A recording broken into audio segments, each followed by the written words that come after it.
तो हेलो बच्चों, कैसे हैं आप लोग। आई होप सब लोग बहुत अच्छे होंगे। तो आइए आज हम एक बहुत ही ज़्यादा एक्साइटिंग जर्नी को स्टार्ट करते हैं अपनी फिजिक्स का एक बहुत ही खूबसूरत टॉपिक। इसको मैं खूबसूरत इसलिए बोल रहा हूँ क्योंकि ये जो हमारा वर्क एनर्जी थ्योरम है, इसके हेल्प से जो मैकेनिक्स के जो हमारे ऐसे क्वेश्चन या काइनेमेटिक्स के ऐसे क्वेश्चन जो बहुत ज़्यादा हमारे डिफिकल्ट होते हैं, उनको इन सारे हमारे इस मेथड से या इस थ्योरम से बहुत ही ज़्यादा ईजिली कर सकते हैं। ठीक है। अब ये वर्क एनर्जी थ्योरम स्टार्ट करने के पहले बच्चों, मैं ऐसा मान के चल रहा हूँ कि आप लोग काइनेमेटिक्स, सर्कुलर मोशन का बेसिक काइनेमेटिक्स वाला पोर्शन या एनालम या वर्क कैसे निकालते हैं, ये सब आप जान चुके होंगे। तो आइए हम अपने इस एक्साइटिंग और सुपर सेशन को स्टार्ट करते हैं, वर्क एनर्जी थ्योरम। ये वर्क एनर्जी थ्योरम, ये पूरा का पूरा लेक्चर हमारा 3 सेक्शन में डिवाइड होगा। पहले में पूरा इसका कॉन्सेप्ट देखेंगे, दूसरे सेक्शन में इस पर हम न्यूमेरिकल देखेंगे, और तीसरे सेक्शन में इसका हम पी वाई क्यू देखेंगे, जो हमारे जेई मेंस और जेई एडवांस दोनों का पी वाई क्यू रहेगा। ठीक है। Before going to work energy theorem, पहले हम ये बेसिक भाषा समझते हैं वर्क क्या होता है और एनर्जी क्या होता है। जैसा कि यहाँ पे आप देख सकते हैं, हम पहले एनर्जी की बात करते हैं। एनर्जी क्या होता है, अगर मैं एक आम आदमी, एक लेमैन की भाषा में बात करूँ एनर्जी क्या होता है, तो जाहिर सी बात है हम बोल सकते हैं अगर हमारे पास एनर्जी होगा तो हम काम करेंगे, मेरे पास एनर्जी होगा तो काम नहीं करेंगे। वही होता है। तो यही हमारा फिजिक्स में भी यही कॉन्सेप्ट चलता है कि एनर्जी किसी भी सिस्टम के या किसी भी बॉडी के एक इंटरनल कैपेसिटी होता है जिससे वो काम कर सके। तो energy is defined as the internal capacity of doing work, मतलब उसकी अंदर की क्षमता है कि वो काम कर सके, उसे क्या बोलते हैं, हम एनर्जी बोलते हैं। जो हमारा पहला थिंग है वर्क। वर्क देखें तो वर्क एक तरह का हमारा मीडियम होता है, एक तरह का हमारा एक मोड होता है जिससे एनर्जी का ट्रांसफर एक बॉडी से दूसरे बॉडी तक होता है। अब वो कैसे होता है हम इसका एग्जांपल देखेंगे। तो वर्क क्या होता है, transfer of energy from one body to another body. और ये तब होता है कि क्या लगाकर होता है, हमारे एक फोर्स लगाते हैं, और ये तभी होता है जब वो फोर्स कुछ ना कुछ हमारा डिस्प्लेसमेंट कर दे। अगर फोर्स के द्वारा डिस्प्लेसमेंट नहीं होता है तो हमारा कोई भी वर्क नहीं होगा। जैसा कि मान लेते हैं कि हमारे पास डिजिटल बोर्ड है, इसमें मैं अपनी उंगली से यहाँ फोर्स लगा रहा हूँ, पुश कर रहा हूँ, तो यहाँ चूंकि मैं फोर्स तो लगा रहा हूँ लेकिन इस पॉइंट का कोई डिस्प्लेसमेंट नहीं हो रहा है, तो यहाँ पे हमारा कोई भी वर्क हमारा नहीं है। तो हमारा वर्क तभी होता है जब फोर्स लगे, और उस फोर्स की वजह से कुछ ना कुछ क्या हमारा डिस्प्लेसमेंट, तो हमारा वर्क होता है। और जब भी वर्क होता है तो एनर्जी एक बॉडी से दूसरे बॉडी तक क्या हो जाती है, ट्रांसफर। ठीक है। ये तो बात मैंने थ्योरेटिकली लिख दी है। अब चाहिए आप चलते हैं इसको एक अच्छे से एक खूबसूरत से एग्जाम्पल से इसको समझते हैं कि कैसे क्या होता है। मान लेते हैं कि हमारा एक सरफेस है, ये सरफेस बिल्कुल ही स्मूथ है, मतलब इसमें कोई भी फ्रिक्शन नहीं है, म्यू की वैल्यू 0 है। और यहाँ पे एक ब्लॉक है, इसका मास m है, और अभी इसकी वेलोसिटी कितनी है हमारे पास है, 0। अब जाहिर सी बात है इसकी वेलोसिटी 0 है, मतलब इसके पास जो काइनेटिक एनर्जी होगी वो भी यहाँ पे कितनी होगी, जाएगी हमारी 0। अब क्या करते हैं, इस m मास के ब्लॉक पे एक फोर्स लगाते हैं, और जैसे ही इस m मास के ब्लॉक पे हम एक फोर्स लगाए हैं तो इस फोर्स लगने के कारण इसका कुछ न कुछ एक्सेलरेशन हो जाएगा, और एक्सेलरेशन की वैल्यू F/m होगी, और उस एक्सेलरेशन के कारण हमारी वेलोसिटी में क्या हो जाएगा, चेंज होगा। अब यहाँ वेलोसिटी 0 है, धीरे धीरे ब्लॉक आगे जाएगा, और ब्लॉक जैसे ही यहाँ पे जाएगा तो हमारा इसके पास कुछ न कुछ क्या आ जाएगी, हमारे पास वेलोसिटी। जैसे ही हमारे पास कुछ वेलोसिटी आएगी तो कुछ न कुछ क्या आ जाएगी, हमारी काइनेटिक एनर्जी, यानी यहाँ पे हमारी काइनेटिक एनर्जी 0 नहीं है। अब जरा ध्यान से देखें, यहाँ पे इस ब्लॉक के पास काइनेटिक एनर्जी 0 थी, और यहाँ पे इस ब्लॉक के पास काइनेटिक एनर्जी 0 नहीं है। क्या इस ब्लॉक में काइनेटिक एनर्जी बढ़ा कि नहीं बढ़ा। अब बढ़ा क्यों बढ़ा, क्योंकि यहाँ इसकी काइनेटिक एनर्जी 0 थी, यहाँ इसकी काइनेटिक एनर्जी बढ़ गई, तो काइनेटिक एनर्जी बढ़ गया, इसकी एनर्जी बढ़ गई, ये तो ठीक है। अब इसकी एनर्जी बढ़ी तो दिया कौन भाई, एक तो हम 6वीं क्लास से हम पढ़ते आ रहे हैं, energy neither can be created neither can be destroyed, it is converted from one form to another form. तो ये इसके पास, इस m मास के ब्लॉक के पास हमारी काइनेटिक एनर्जी है, तो दिया कौन, तो हम चलो ध्यान से देखते हैं। ये जो F फोर्स है, ये किसी न किसी एक एक्सटर्नल सोर्स, एक्सटर्नल एजेंट लगाया गया होगा कि नहीं लगाया होगा, वही एक्सटर्नल फोर्स है, वही जो हमारा एक्सटर्नल सोर्स है, वही जो हमारा एक्सटर्नल सोर्स है,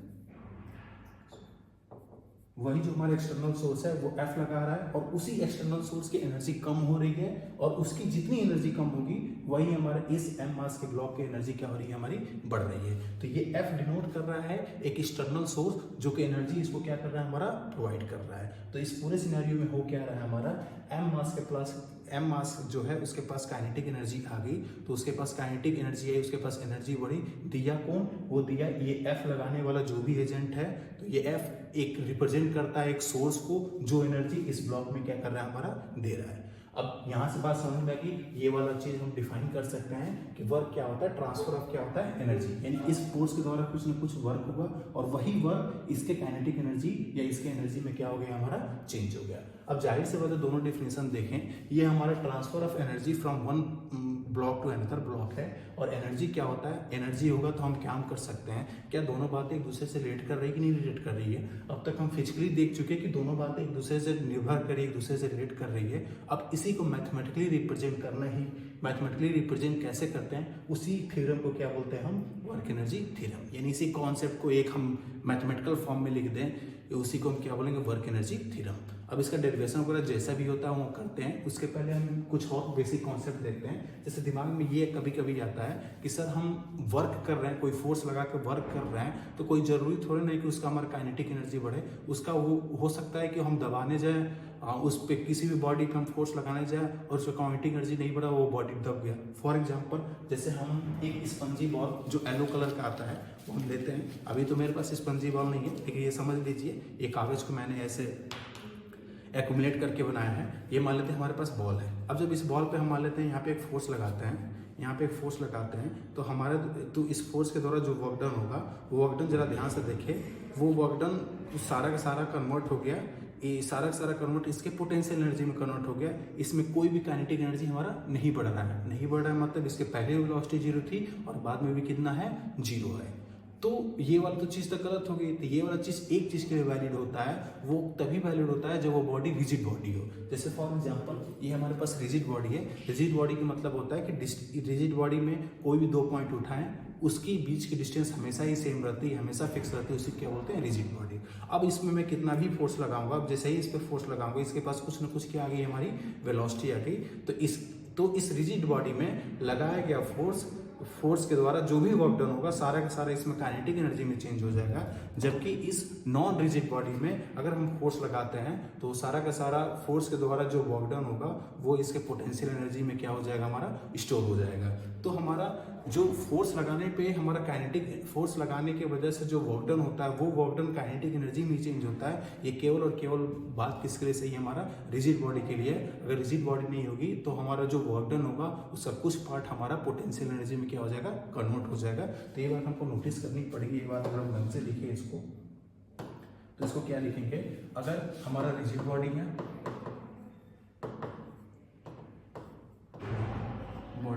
अगर इस पे हमारा वर्क डन होता है तो हमारा वर्क डन जो कन्वर्ट हो जाता है, कन्वर्ट हो जाता है, वो किसमें हो जाता है, हमारा वो हो जाता है हमारा काइनेटिक एनर्जी। लेकिन अगर नॉन रिजिड बॉडी है,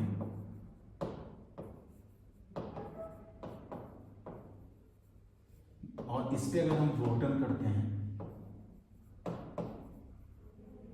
तो ये पूरा का पूरा हमारा कन्वर्ट हो जाता है किसमें, हमारा पोटेंशियल एनर्जी। पोटेंशियल एनर्जी, या और अच्छे से बोले तो इसको बोलेंगे हम इलास्टिक पोटेंशियल एनर्जी, जो कि हमारे एक चैप्टर भी है, इलास्टिसिटी सॉलिड की कैसे प्रॉपर्टी, हम आगे पढ़ेंगे।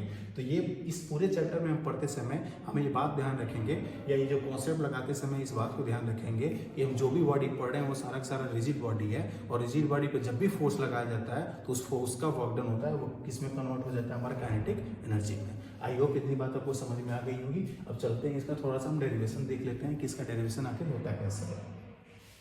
मान लेते हैं कि हमारे पास कोई कर्वीलिनियर पाथ है। अब काइनेटिक्स में कर्वीलिनियर पाथ क्या होता है ये तो आप सीख ही गए होंगे, ये तो जानते ही होंगे कर्वीलिनियर। मान लेते हैं यहाँ पे एक हमारा m मास का क्या है, हमारा ब्लॉक है। ये पोजीशन को मैं 1 मान लेता हूँ और इस वाले पोजीशन को मैं क्या मान लेता हूँ 2, और ब्लॉक यहाँ से यहाँ तक आ रहा है। अब मान लेते हैं कि ये प्लेन है, तो प्लेन में जितने भी फोर्स हैं उनको सारे फोर्स को हम दो परपेंडिकुलर में तोड़ सकते हैं। एक वो फोर्स जो इस इंस्टेंटेनियस सरफेस से कैसा हमारा परपेंडिकुलर हो, Fn, जिसको हम F ऑफ नॉर्मल बोल देंगे, और एक वो फोर्स जो इसके कैसा हमारा पैरेलल हो, उसको F टेंजेंशियल बोल देंगे। क्या सारे इस पे बॉडी पे जितने भी फोर्स लग रहे होंगे, क्या सारे के सारे फोर्सेस को इन दो कंपोनेंट में तोड़ सकते हैं कि नहीं तोड़ सकते हैं, इजीली तोड़ सकते हैं। अब ये ब्लॉक यहाँ से यहाँ तक आ रहा है, तो जब ये ब्लॉक यहाँ से यहाँ तक आ रहा है, ध्यान से देखेंगे अब ये ब्लॉक हमारा कर्विलिनियर पाथ पे है, कर्विलिनियर पाथ पे, तो इसका वेलोसिटी भी चेंज होगा। तो वेलोसिटी चेंज करने के लिए जो रिस्पॉन्सिबल होगा वो कौन सा होगा, एफ ऑफ टी, जो कि सर्कुलर मोशन के काइनेमेटिक्स वाले पोर्शन में हम सीख ही चुके हैं। और जो इसके डायरेक्शन चेंज करने वाला पोर्शन होगा वो क्या होगा, एफ ऑफ एन, यानी वो फोर्स जो इसके इंस्टेंटेनियस वेलोसिटी परपेंडिकुलर है वो उसका डायरेक्शन चेंज कर रहा है, और वो फोर्स जो इसके इंस्टेंटेनियस वेलोसिटी के पैरेलल है वो उसको क्या, वो उस वेलोसिटी के मैग्नीट्यूड को क्या कर रहा है, हमारा चेंज कर रहा है। अब जरा ध्यान से देखते हैं, अगर हम ये निकालना चाहते हैं कि work done from 1 to 2 path, 1 से 2 पाथ तक हम वर्क डन निकालते हैं, तो वर्क डन का बेसिक फार्मूला क्या होता है, एफ डॉट क्या होता है, एस। लेकिन मुझे नहीं मालूम है कि फोर्स कांस्टेंट है कि वेरिएबल है, तो हम इंटीग्रेट वाला ही फॉर्म लेकर चलेंगे। तो वो वर्क डन हमारा जो होता है ये होता है हमारा एफ इंटीग्रेशन डॉट कितना होता है हमारा ds। अब जानते हैं जैसे ही डॉट हटता है तो क्या आता है हमारा कॉस आता है। अब जरा ध्यान से देखें, हम यहाँ पे दो फोर्स है, एक एफ टी है, एक क्या हमारा एफ एन है। तो क्या इस फोर्स को मैं F T plus F N vector लिख ही सकता हूँ। एफ टी का मतलब टेंजेंशियल फोर्स, एफ एन का मतलब क्या होता है हमारा नॉर्मल फोर्स, इंटू कितना हो गया हमारा ds। अब इसको अगर मैं अलग अलग करूँ तो यहाँ हो जाएगा F T ds plus F N कितना हो जाएगा ds, और ये वेक्टर लगा दिए, वेक्टर लगा दिए, वेक्टर लगा दिए, वेक्टर लगा दिए, डॉट डॉट। अब जरा ध्यान से देखें, ये ds क्या है हमारा डिस्प्लेसमेंट, एफ एन क्या है हमारा फोर्स, फोर्स कौन सा, जो उस इंस्टेंटेनियस डिस्प्लेसमेंट के क्या ऐसा होता है हमारा परपेंडिकुलर। तो इसमें जरा ध्यान से देखिए, यहाँ पे हमारा एफ एन हमेशा परपेंडिकुलर किसके होगा, हमारा ds के। जब ये परपेंडिकुलर होगा, जब ये परपेंडिकुलर होगा तो डॉट हटता है, तो हम जानते हैं कॉस आता है, और कॉस 90 की वैल्यू कितना होता है हमारा 0। ये पूरी टर्म कितनी हो जाएगी हमारी 0 हो जाएगी। अब यहाँ पे देखिए हमारा केवल बचा हमारा एफ टी इंटू क्या हो जाएगा हमारा ds। अब हम जानते हैं एफ टी जो टेंजेंशियल फोर्स होता है वो इस ds के कैसा होता है, पैरेलल होता है। पैरेलल में तो एंगल की वैल्यू कितनी होगी 0, तो cos 0 की वैल्यू कितना होगा 1। हालांकि मैंने यहाँ पे लिखा नहीं, लेकिन वो सेल्फ अंडरस्टूड है, वहाँ पे इसकी वैल्यू कितनी होगी 1। अब जरा ध्यान से देखें, अब हम जानते हैं कि एफ ऑफ टी को, जैसे फोर्स को हम m इंटू क्या लिख सकते हैं, ए टेंजेंशियल इंटू क्या लिखेंगे हम ds। अब जरा ध्यान से देखिए, ये a इंटू ds ऐसा चीज हम काइनेमेटिक्स में पढ़ चुके हैं। काइनेमेटिक्स में क्या हम देखे हैं, काइनेमेटिक्स में हम एक रिलेशन पढ़े हैं कि a बराबर क्या होता है v dv अपन कितना होता है हमारा ds। अगर इस ds को इधर कर देते हैं तो क्या हो जाएगा a इंटू ds बराबर क्या v इंटू कितना हो जाएगा dv, यानी a इंटू ds को रिप्लेस कर सकते, किससे कर सकते हैं हम, v इंटू किससे कर सकते हैं dv से। अब यहाँ पे ये हो जाएगा हमारा m को बाहर अगर निकाल देते हैं तो ये हो जाएगा v इंटू कितना हो जाएगा dv, और लिमिट चूंकि यहाँ पे d के आगे जो लिखा रहा है तो उसी का हम लिमिट लगाते हैं, तो ये हमारा v का लिमिट लगाएंगे, और कहाँ से कहाँ तक जा रहे हैं 1 वाले पोजीशन से हम 2 वाले पोजीशन पे। मान लेते हैं कि इस 1 वाले पोजीशन का वेलोसिटी कितनी है v1 है, 2 वाले पोजीशन का वेलोसिटी कितनी है v2 है, तो हम कहाँ जाएंगे v1 से कहाँ तक जाएंगे हम v2 तक। अब जाहिर सी बात है इसको इंटीग्रेट करेंगे, v dv के इंटीग्रेशन कितना होता है v स्क्वायर बाई 2, एक बार अपर डालेंगे और क्या डालेंगे हम लोअर, तो हमारे पास आ जाएगा हाफ, चूंकि 2 दोनों में है m, ये हो जाएगा v2 का स्क्वायर माइनस कितना हो जाएगा माइनस हाफ m v1 कितना हो जाएगा स्क्वायर। ये हाफ m v स्क्वायर क्या है, काइनेटिक एनर्जी, ये हाफ m v स्क्वायर क्या है, काइनेटिक एनर्जी। 2 कौन सा वाला पोजीशन है हमारा, फाइनल वाला पोजीशन है। 1 कौन सा वाला पोजीशन है हमारा, इनिशियल वाला पोजीशन है। तो हम लिख सकते हैं कि ये क्या हो जाएगा, kinetic energy final minus kinetic energy initial. अब यहाँ पर वर्क डन किसके बराबर आ गया, kinetic energy final minus kinetic energy initial. अब वो कुछ भी हो, कोई भी चीज़ हो, अगर कभी भी फाइनल में से इनिशियल घटाते हैं तो उस चीज़ को हम चेंज बोलते हैं। तो हम बोल सकते हैं कि जो वर्क डन होता है वो किसके बराबर होता है हमारा, चेंज इन काइनेटिक एनर्जी। तो ये वर्क डन इसको क्या होता है हमारा, चेंज इन काइनेटिक एनर्जी। और यही जो हमारा थ्योरम है, इसी थ्योरम को हम क्या बोलते हैं, वर्क एनर्जी थ्योरम। इसी थ्योरम को क्या बोलते हैं हम, वर्क एनर्जी थ्योरम। अब इस वाले थ्योरम को हम आगे और ज़्यादा डिटेल में देखते हैं। अब जैसे देखें इस वाले थ्योरम में, जैसे मान लेते हैं कि अभी तक हम जो भी एनएलएम पढ़ चुके हैं, अभी तक हम बहुत सारी चीज़ें, बहुत टाइप के फोर्सेस पढ़ चुके हैं। एक वो फोर्स कंजर्वेटिव फोर्स टाइप का पढ़े हैं, जैसे स्प्रिंग फोर्स हो गया, ग्रेविटेशनल फोर्स हो गया, इलेक्ट्रोस्टैटिक फोर्स हो गया। एक नॉन कंजर्वेटिव फोर्स भी बोलते हैं, वो क्या होता है हमारा फ्रिक्शन फोर्स हो गया, विस्कस फोर्स जो आगे फ्लूइड में पढ़ेंगे। एक होता है एक्सटर्नल फोर्स, जैसे किसी ब्लॉक पे कोई एक्सटर्नल फोर्स लगाते हैं, जैसे फॉर एग्जांपल जो ये पहले वाला जो हमारा एग्जांपल है, यहाँ पे ये एफ क्या है हमारा एक्सटर्नल फोर्स है। और कौन सा फोर्स होता है, और जैसे मान लेते हैं कि हम किसी भी सिस्टम को हम एक ऐसे फ्रेम से देख रहे हैं जिसका कुछ एक्सेलरेशन है, तो एक नॉन इनर्शियल फ्रेम में जब भी किसी चीज़ को देखते हैं तो वहाँ एक सूडो फोर्स लग जाता है। तो यहाँ अभी तक हम मोटा मोटी 4 टाइप के फोर्स पढ़ चुके हैं, external force, pseudo force, conservative force और नॉन कंजर्वेटिव फोर्स। तो जो हमारा वर्क डन, जो हमारा वर्क एनर्जी थ्योरम वो क्या है, वो बोलता है कि work done by all the forces is equals to change in kinetic energy of a block. अब ब्लॉक बोले, उसको और अच्छे से बोलना चाहिए तो क्या बोलेंगे, ऑफ अ रिजिड बॉडी, क्योंकि रिजिड बॉडी में सारी की सारी वर्क डन किस में कन्वर्ट हो जाती है, उसके काइनेटिक एनर्जी में। अब जरा ध्यान से देखें, हमारा वर्क एनर्जी थ्योरम को और एक्सप्लेन करके लिखेंगे तो हम क्या लिख सकते हैं, ये लिख सकते हैं हम work done by conservative force plus work done by non conservative force plus work done by external force plus work done by हमारा सूडो फोर्स इसको क्या होगा हमारा चेंज इन काइनेटिक एनर्जी, मतलब के फाइनल माइनस क्या हो जाएगा, के इनिशियल। यही हमारा जो थ्योरम होता है, इसी थ्योरम को क्या बोलते हैं, वर्क एनर्जी थ्योरम।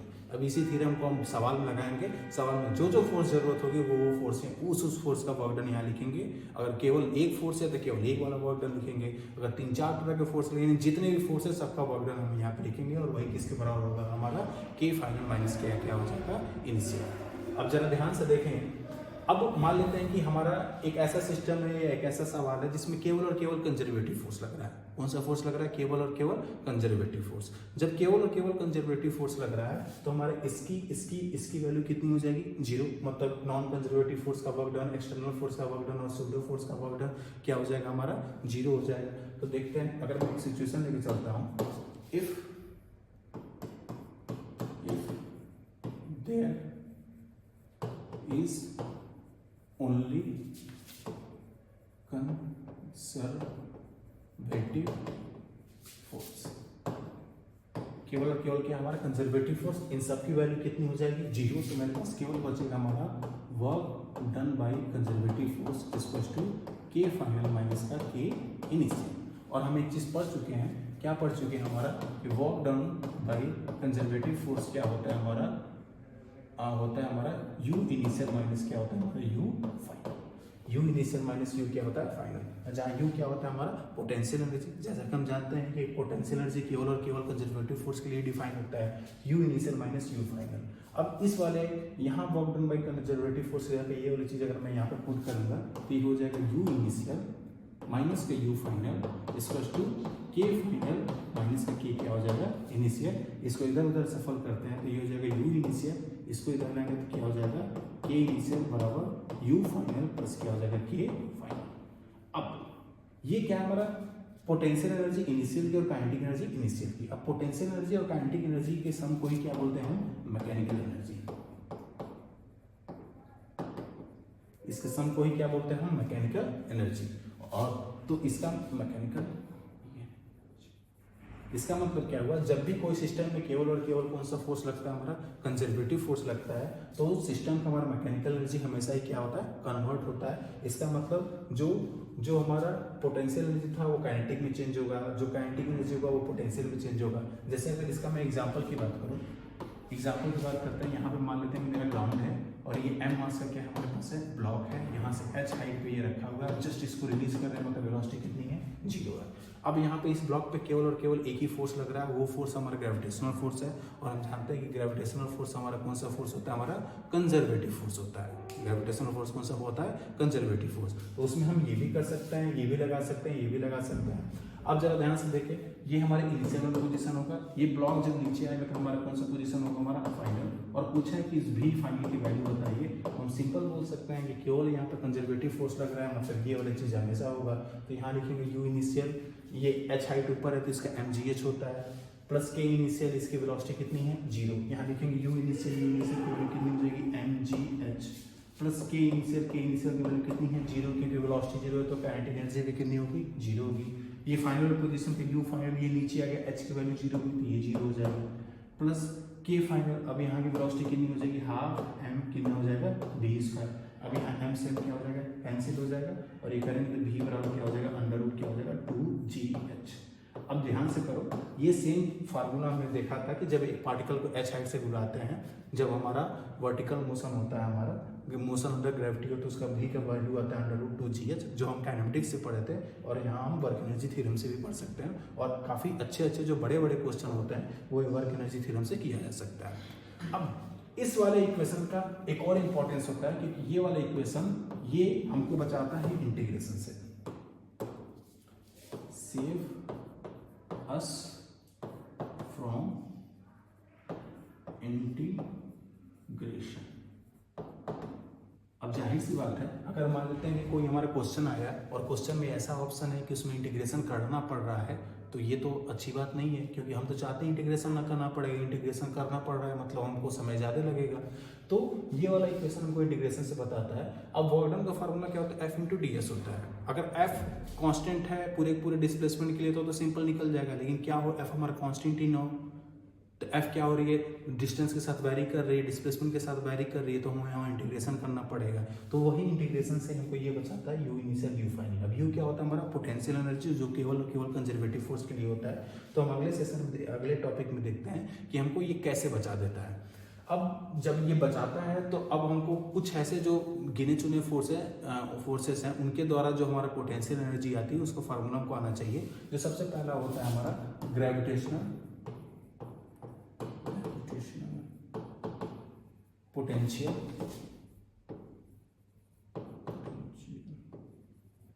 एनर्जी।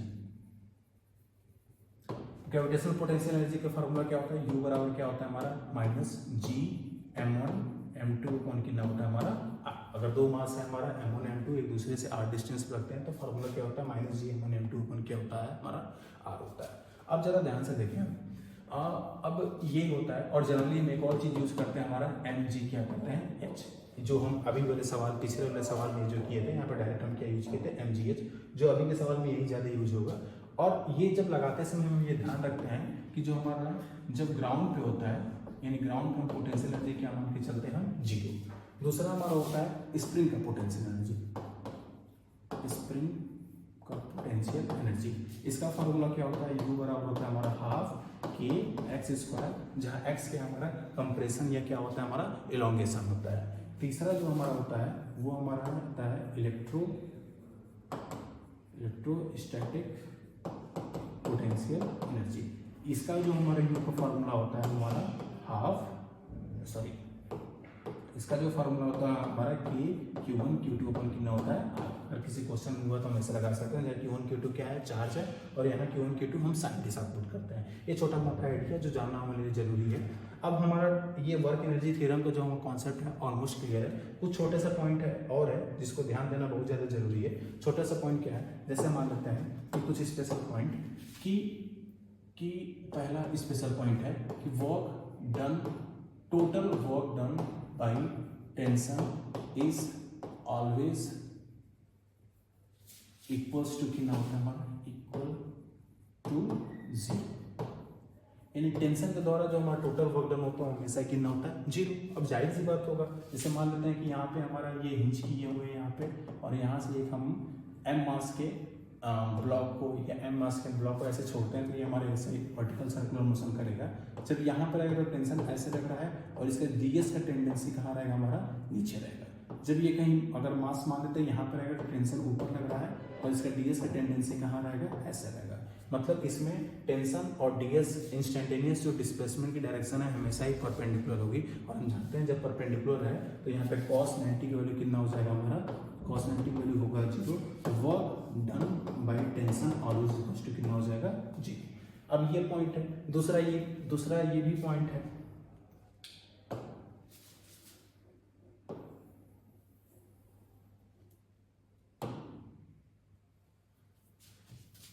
हमारा ये दूसरा पॉइंट भी हमको याद रखना जरूरी है। ये दूसरा पॉइंट कि वर्क डन बाय जो हमारा नॉर्मल होता है, जो total work done by normal होता है वो ऑलवेज इक्वल्स टू क्या होता है, 0। सेम एग्जांपल मान लेते हैं हमारे पास कोई एक सर्कुलर बाउल है, यहाँ पे एक ब्लॉक है m मास का, इस पर नॉर्मल इस पर कहाँ लगे परपेंडिकुलर बाहर की तरफ, और इसमें इंस्टेंटेनियस डिस्प्लेसमेंट किधर की तरफ है, नीचे की तरफ है। कुछ देर बाद मान लेते हैं कि m मास का ब्लॉक यहाँ आ गया, इस पर लगने वाला नॉर्मल किधर की तरफ होगा, परपेंडिकुलर बाहर की तरफ, और इसका ds किधर की तरफ होगा हमारा, इसका ds ऐसे होगा। यानी यहाँ पे भी नॉर्मल और ds का हर जगह डायरेक्शन, नॉर्मल और इंस्टेंटेनियस ds का डायरेक्शन हमेशा ही कितना होगा, एक दूसरे से परपेंडिकुलर होगा, cos 90 बनेगा। तो यहाँ भी हमारा वर्क डन बाई नॉर्मल जो कितना हो जाएगा हमारा 0 होगा। यानी हम ये भी बोल सकते हैं टेंशन और नॉर्मल के द्वारा वर्क डन कितना होता है 0। यानी टेंशन और नॉर्मल के द्वारा जब वर्क डन ही 0 है तो इन दोनों के फोर्सेस के द्वारा हमारा काइनेटिक एनर्जी में कोई चेंज नहीं होगा, यानी वेलोसिटी में हमारा कोई चेंज नहीं आने वाला है। ये बात समझ में आ गई। जो हमारा थर्ड पॉइंट है ये होता है कि total work done bye static friction is 0। जो हमारे स्टैटिक फ्रिक्शन के द्वारा टोटल वर्क डन होता है वो 0 होता है। अब जानते हैं स्टैटिक फ्रिक्शन कब लगता है, जब दो ब्लॉक एक दूसरे के रिलेटिव में हमारा मूव ना करते हैं, यानी दोनों चल रही है तो साथ में चल रही है, दोनों रुक रही है तो साथ में रुक रही है, तो हमारा work done bye static friction हमेशा कितना होता है 0 होता है। चौथा पॉइंट हमको नोटिस करने वाला ये है कि total work done bye kinetic friction is always negative. अब ये नेगेटिव है इसीलिए तो फ्रिक्शन को हम बोलते हैं कि एनर्जी खाने वाला है, एनर्जी खाने वाला फोर्स को ही क्या बोलते हैं फ्रिक्शन, क्योंकि काइनेटिक फ्रिक्शन के द्वारा जो हमारा वर्क डन होता है हमेशा ही कैसा होता है नेगेटिव। जाहिर सी बात है काइनेटिक फ्रिक्शन कब एक्टिव होता है, जब इन दोनों के बीच रिलेटिव मोशन स्टार्ट हो जाता है। तो जब ये ऊपर वाला ब्लॉक आगे चलेगा तो ये जा आगे रहा है, डिस्प्लेसमेंट इसका आगे है, और इसको रोकने के लिए, इसके रिलेटिव मोशन को रोकने के लिए इस पर फ्रिक्शन कहाँ लगेगा पीछे। तो एंगल कितना बन रहा है हमारा 180। किसका एंगल बीच में एंगल हमारा ये आगे के डिस्प्लेसमेंट और पीछे का हमारा क्या हो गया, पीछे जो हमारा फ्रिक्शन लग रहा है उसमें एंगल हमेशा 180 और cos 180 की वैल्यू कितनी होती है हमारी -1। तो हमारा जो फ्रिक्शन का जो काइनेटिक एनर्जी का जो टोटल वर्क डन होता है हमेशा कैसा होता है हमारा नेगेटिव। ये कुछ खास पॉइंट है जो हमको याद रखना ज़्यादा जरूरी है। अब थोड़ा हम काइनेटिक एनर्जी की भी चर्चा कर लेते हैं। काइनेटिक एनर्जी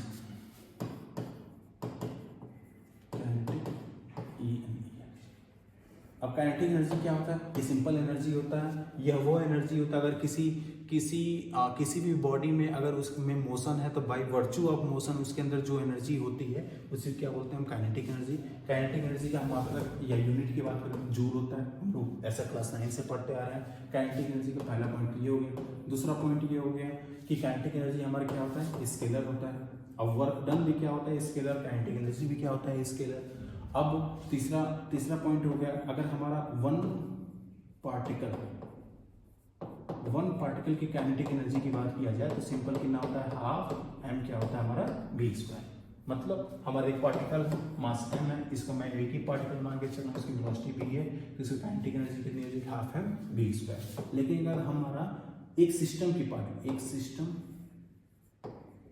की काइनेटिक एनर्जी की बात करें, किसकी बात करें सिस्टम की काइनेटिक एनर्जी। अब सिस्टम किसको बोलते हैं हम, जब भी सिस्टम हम उसको बोलेंगे जब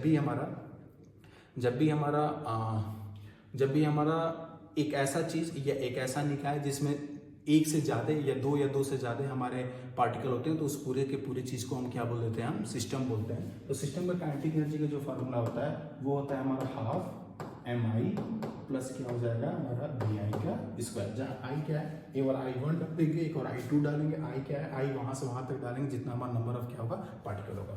फॉर एग्जांपल ये m मास का ब्लॉक है, इसकी वेलोसिटी इधर की तरफ है, और ये एक m मास का ब्लॉक है, इसकी वेलोसिटी इधर की तरफ है, इधर की तरफ है। अब पूछ रहे इस पूरे सिस्टम का काइनेटिक एनर्जी बताइए, हम ऐसा नहीं बोलेंगे इसकी वेलोसिटी इधर की तरफ इसकी वेलोसिटी इधर की तरफ, दोनों कैंसिल हो गए भाई, वो एनर्जी है, इसके पास वो एनर्जी इसके पास वो एनर्जी, तो टोटल एनर्जी जुड़ेगी ना, कटेगा थोड़ा ना। और वो वैसे भी अभी हम बताएं काइनेटिक एनर्जी क्या होता है हमारा स्केलर होता है। स्केलर को तो कैसे काट सकते हैं भाई, एनर्जी है। एनर्जी कौन सा डायरेक्शन होता है हमारे, इधर जा रहे हैं तो भी मेरे पास एनर्जी है, इस डायरेक्शन में जा रहे हैं तो भी मेरे पास एनर्जी है, इस डायरेक्शन में जा रहे हैं तो भी मेरे पास एनर्जी है, क्योंकि एनर्जी होता है। तो हमारा ये इसका अगर हम काइनेटिक एनर्जी लिखना चाहें तो पहले वाले का होगा हमारा हाफ m v², फिर दूसरे वाले पे भी कितना होगा हाफ m कितना हो जाएगा v², आधा में कितना होता है 1 तो ये हो जाएगा m v²। तो कभी भी सिस्टम का काइनेटिक एनर्जी लिखते हैं तो सिस्टम का काइनेटिक एनर्जी लिखते समय सिस्टम के जितने भी पार्टिकल है सबका काइनेटिक एनर्जी लिखे और सबको क्या कर दें हम जोड़ दें। ठीक है, I hope work energy theorem के बारे में इतनी कॉन्सेप्ट क्लियर हो गया होगा। अब हम यहाँ पे क्वेश्चन पे मूव ऑन करते हैं और पहले हम कुछ क्वेश्चन देखेंगे, उसके बाद हम पीवाईक्यूज की तरफ बढ़ेंगे। बोल रहा है कि find the velocity of block M when it hit the ground. बोल रहा है कि ये एम मास को जस्ट छोड़ रहा है, तो जब ये हिट कर रहा है ग्राउंड को तो इसका हमको वेलोसिटी बताइए। तो यहाँ वर्क एनर्जी थ्योरम लगाएंगे, क्योंकि यहाँ पे एक ही फोर्स है, work done by gravitational force equals to क्या होगा, के फाइनल माइनस में के इनिशियल। अब इस पे mg, इस पे ग्रेविटेशनल फोर्स mg किधर की तरफ लग रहा है, नीचे की तरफ। इसका डिस्प्लेसमेंट किधर की तरफ है हमारा, नीचे की तरफ। तो दोनों डायरेक्शन सेम है, तो कॉस कितना आएगा 0, कॉस 0 की वैल्यू कितना होता है m, तो ये हो जाएगा mg कितना हो जाएगा h। के फाइनल जब यहाँ पहुंचेगा तो मान लेते हैं इसके पास वेलोसिटी कितनी होगी, v होगी, ये हो जाएगा half m v square minus कितना हो जाएगा 0, तो ये m से m क्या हो गया कैंसिल, तो v बराबर क्या हो जाएगा 2gh का क्या हो जाएगा अंडरवुड। और इसी सवाल को हम वो कंजर्वेशन ऑफ मैकेनिकल एनर्जी से भी कर सकते हैं। क्यों?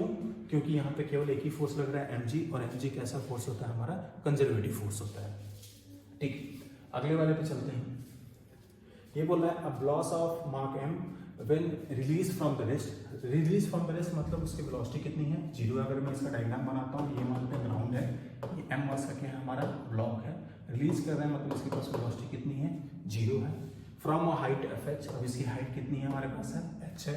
द ग्राउंड विथ स्पीड, अब ये जो ग्राउंड पे हमारा हिट कर रहा है तो उसकी वेलोसिटी कितनी है हमारी, रूट का कितना है हमारा gh है।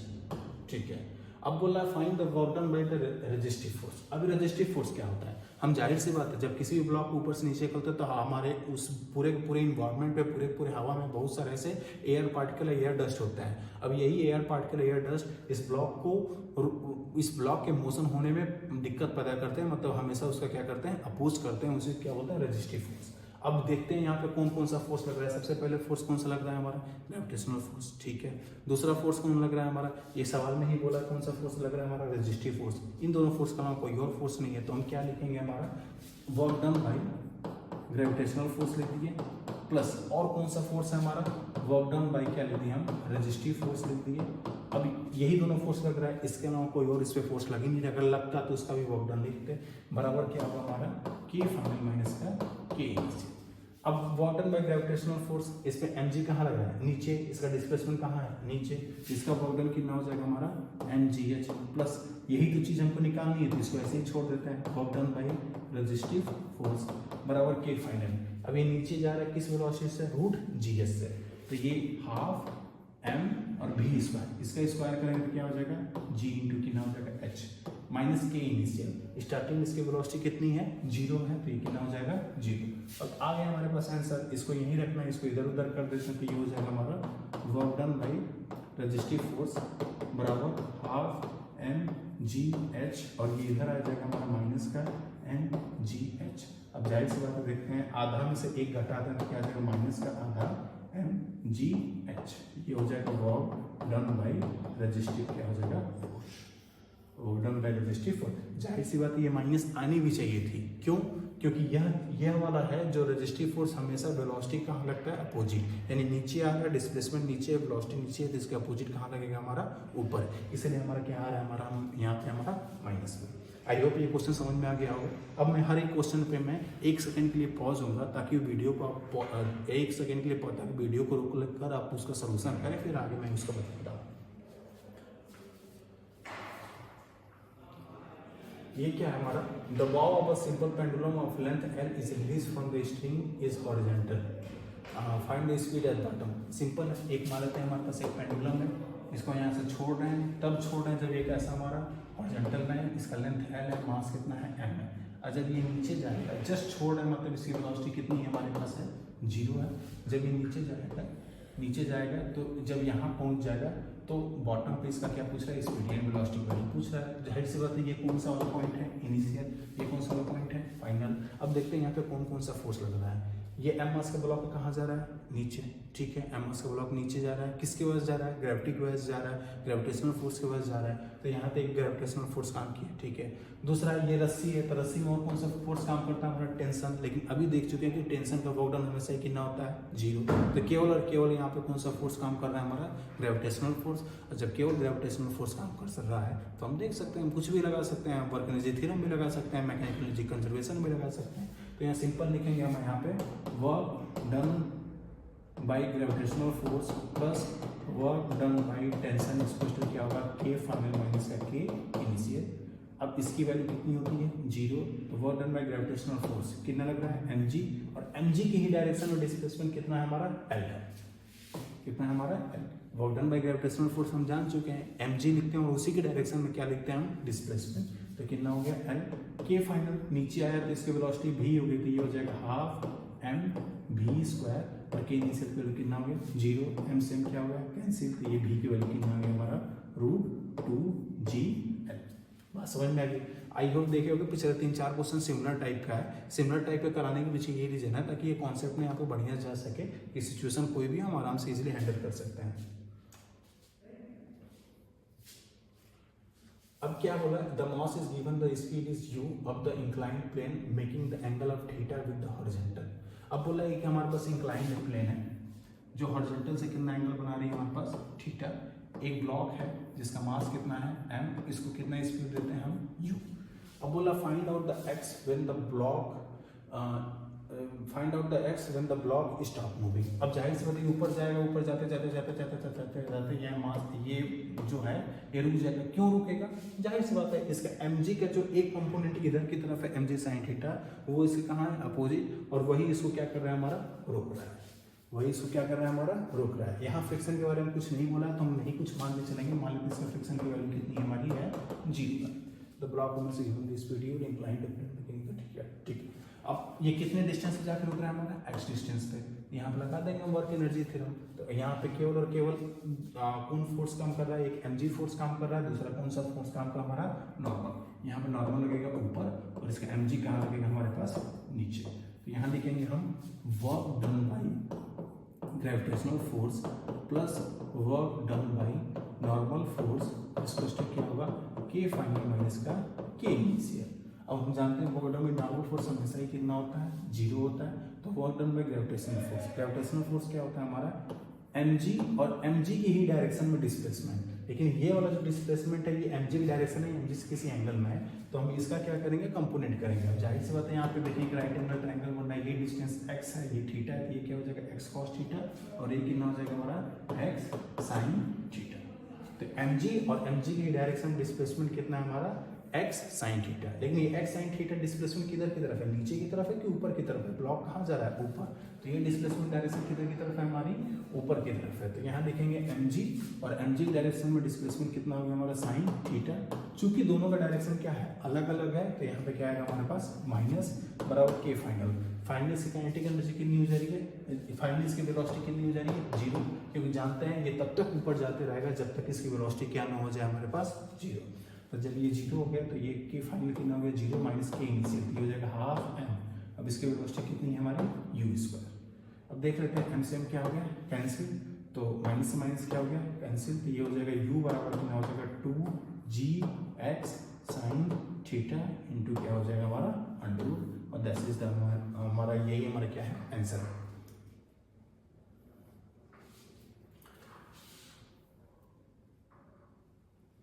अब ये वाला क्वेश्चन देखते हैं। Block of mass m sliding on the frictionless. Frictionless है मतलब यहाँ म्यू की वैल्यू 0 है, मतलब फ्रिक्शन हमारे आएगा ही नहीं। Track which terminate on the straight horizontal section. अब यहाँ पे ये यहाँ टर्मिनेट हो रहा है और ये जो भी सेक्शन है ये हमारा हॉरिजॉन्टल है। जैसे जैसे सवाल बोला, how far away the track will hit the ground if the block start slipping from point A. If the block start slipping point A, ठीक है। अब बोल रहा है एक ब्लॉक है जो जस्ट यहाँ से स्टार्ट कर रहा है, जस्ट यहाँ से स्टार्ट कर रहा है, मतलब इसकी वेलोसिटी कितनी होगी हमारी 0 होगी। ठीक है, अब यहाँ से यहाँ तक है, फिर यहाँ से यहाँ तक है। बोला ये हॉरिजॉन्टल यहाँ पर जब खत्म हो रहा है, इसका ट्रैक हॉरिजॉन्टल है और यहाँ ट्रैक खत्म हो जा रहा है। तो सबसे पहले यहाँ से यहाँ तक का देखें, इस पे हमारा एक नॉर्मल फोर्स काम कर रहा है, तो नॉर्मल फोर्स का वर्क डन कितना हो जाएगा 0, फ्रिक्शन कोई है ही नहीं, तो केवल और केवल यहाँ पे एक फोर्स है। कौन सा फोर्स है हमारा? Gravitational force. आज हम जानते हैं ग्रेविटेशनल फोर्स एक कंजर्वेटिव फोर्स होता है, तो यहाँ पे हम एनर्जी कंजर्व कर सकते हैं। तो यहाँ से यहाँ तक अगर बात करें इस वाले सिचुएशन से इस वाले सिचुएशन तक केवल कंजर्वेटिव फोर्स है, तो यू इनिशियल प्लस के इनिशियल बराबर क्या होगा? यू फाइनल प्लस के फाइनल। तो अगर मैं 1 वाले सिचुएशन से 2 वाले सिचुएशन तक की बात करता हूँ, ये हो जाएगा 1 वाले सिचुएशन से 2 वाले सिचुएशन तक यू इनिशियल प्लस क्या हो जाएगा? के इनिशियल बराबर यू फाइनल प्लस क्या होगा हमारा? के फाइनल। यू इनिशियल कितना होता है हमारा? एम जी के वैल्यू कितना हो जाएगा? 10 ले लेते हैं, और ये हाइट कितना दे रखा है हमारा? 1 प्लस के इनिशियल। जस्ट वहाँ से छोड़ रहे हैं तो इसकी वेलोसिटी कितनी होगी? 0। जब वेलोसिटी 0 तो काइनेटिक एनर्जी कितना हो जाएगा? 0। यू फाइनल की बात करें, ये हो जाएगा हमारा एम जी के वैल्यू 10 हो जाएगा, और एच के वैल्यू कितना हो जाएगा? 0 कितना हो जाएगा? 5 प्लस के फाइनल मतलब क्या हो जाएगा? Half M. वहाँ के वेलोसिटी नहीं पता है तो कितना कर देंगे? v²। अब ध्यान से देखें, एम हर जगह कैंसिल, यहाँ 10 हो जाएगा, यहाँ कितना हो जाएगा? 5, और प्लस कितना हो जाएगा? Half v²। अब ये 10 5 इधर करेंगे तो कितना हो जाएगा? 5, और 5 दूनी फिर कितना हो जाएगा? 10। इधर से इधर करेंगे तो ये 5 हो जाएगा, फिर 2 ऊपर जाएगा तो 10 हो जाएगा, बराबर कितना हो जाएगा? v²। एंड जो v की वैल्यू आ जाएगी √/, कितनी आ गई? 10। और चूंकि ये बोला है कि ये ट्रैक हॉरिजॉन्टल है, तो इसकी स्पीड इधर की तरफ कितनी हो जाएगी हमारे पास? √10 मीटर पर कितना हो जाएगा? सेकेंड। ये हम एनर्जी कंजर्वेशन कर ली। हम ऐसे भी कर सकते थे कि जो यहाँ पोटेंशियल एनर्जी डिक्रीज होगा वही काइनेटिक एनर्जी में क्या होगा? इंक्रीज होगा। अब जरा ध्यान से देखें, अब यहाँ पे ट्रैक खत्म हो गया, इसके पास एक ही वेलोसिटी है 10 मीटर पर सेकंड। तो अब बताओ ये क्या करेगा? इसके उधर ट्रैक खत्म, तो एक जो फोर्स यानी एक एक्सेलरेशन नीचे की तरफ कितना हो जाएगा हमारा? g होगा। अब ये सिचुएशन पढ़े हो, कहाँ पढ़े? ऑब्वियस सी बात है, प्रोजेक्टाइल मोशन में पढ़े हैं। अब यहाँ से ब्लॉक क्या करेगा? Projectile motion. पूछ क्या रहा है कि कितनी दूर हिट करेगा। अब जाहिर से प्रोजेक्टाइल मोशन कर रहा है तो कुछ ऐसे गिरेगा, और हमको यही वाला रेंज की वैल्यू क्या कर रहा है? पूछ रहा है। अब रेंज की वैल्यू, अब ये बताओ रेंज क्या ये दूरी है कि नहीं है? दूरी बराबर क्या होता है हमारा? दूरी या r बराबर क्या होता है हमारा? r बराबर वेलोसिटी इनटू क्या होता है? टाइम। ये भी कब पुट करते हैं? जब हमारा उस वाले डायरेक्शन में कोई भी एक्सेलरेशन ना हो। क्या ये ब्लॉक इधर छूटने के बाद इस वाले डायरेक्शन में कोई एक्सेलरेशन है? नहीं। इस वाले डायरेक्शन में एक्सेलरेशन 0 है, तो सिंपल r बराबर क्या लिख सकते हैं? √10, ये हो गया वेलोसिटी, इनटू क्या हो गया? टाइम। कौन सा टाइम? यहाँ से यहाँ तक जाने वाला क्या हो गया? टाइम। अब यहाँ से यहाँ तक जाने में कितना समय लगेगा वो बताएगा हमारा ये y एक्सिस, यानी ये वर्टिकल वाला बताएगा। क्योंकि हम जानते हैं जब भी कोई चीज़ प्रोजेक्टाइल मोशन करता है तो ये ऐसे वाला टाइम और ऐसे वाला टाइम, मतलब हॉरिजॉन्टल की टाइमिंग और वर्टिकल की टाइमिंग हमेशा ही क्या होती है? सेम होती है। तो देखेंगे तो ये हो जाएगा रूट, तब टाइम भी कहाँ है? टाइम का कैलकुलेशन इधर करते हैं, और हम जानते हैं कि t का एक डायरेक्ट फॉर्मूला होता है, t बराबर क्या होता है? √2h अपॉन कितना होता है? g। ये हो जाएगा √2h की वैल्यू कितनी है? 0.5 है, और g की वैल्यू कितना हो गया? 10 हो गया। फिर ये हो जाएगा √, ये इससे पूरा करेंगे तो कितना हो जाएगा हमारा? 1 अपॉन कितना हो जाएगा? 10। ये क्या हमारे पास आ गया? टाइम आ गया। ये टाइम की वैल्यू उठा के यहाँ डालेंगे तो √10 प्लस 1 अपॉन √2 कितना आ गया? 10। √10 से 10 कैंसिल, तो r की वैल्यू कितनी आएगी हमारे पास? 1 मीटर। r की वैल्यू मेरे पास कितनी आ गई? 1 मीटर। और दिस इज द मेथड। यही हमारा क्या है? क्वेश्चन है। ये क्वेश्चन काफ़ी सही था।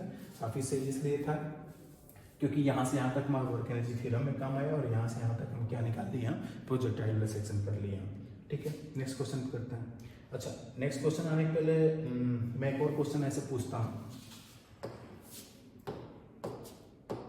मान लेते हैं कि हमारे पास एक क्वेश्चन है, ये हमारे पास एक पुली ब्लॉक सिस्टम है। ये पुली हमारा आइडियल पुली है। आइडियल पुली आप जानते हो, आइडियल पुली का मतलब उसका मासलेस नहीं होता और फ्रिक्शनलेस होता है। और यहाँ पे कि 2 ब्लॉक ऐसे हैं, ये ब्लॉक M1 है और ये ब्लॉक क्या हमारे पास है? M2 है। और मान लेते हैं कि सिस्टम को जस्ट रिलीज करता है, जस्ट रिलीज करता है। जस्ट रिलीज करता है मतलब वेलोसिटी कितनी होगी? 0। और ऐसा क्वेश्चन बोला है कि M1 इज ग्रेटर देन क्या हमारा है? M2। यानी M1 भारी है तो जाहिर सी बात ये कहाँ है हमारा? नीचे, और ये कहाँ जाएगा हमारा? ऊपर। अब बाई कंस्ट्रेंट मोशन तो ये बता ही सकते हैं कि ये ए एक्सेलरेशन से नीचे आएगा तो ये ए एक्सेलरेशन से कहाँ जाएगा हमारा ऊपर, जाहिर सी बात है, इजीली बता सकते हैं। ठीक है, अब जैसे अब क्वेश्चन ये बोल दिया कि बताइए जब ये दोनों के दोनों ब्लॉक हमारे एक्स डिस्टेंस मूव कर जाएंगे, when two block are move by X distance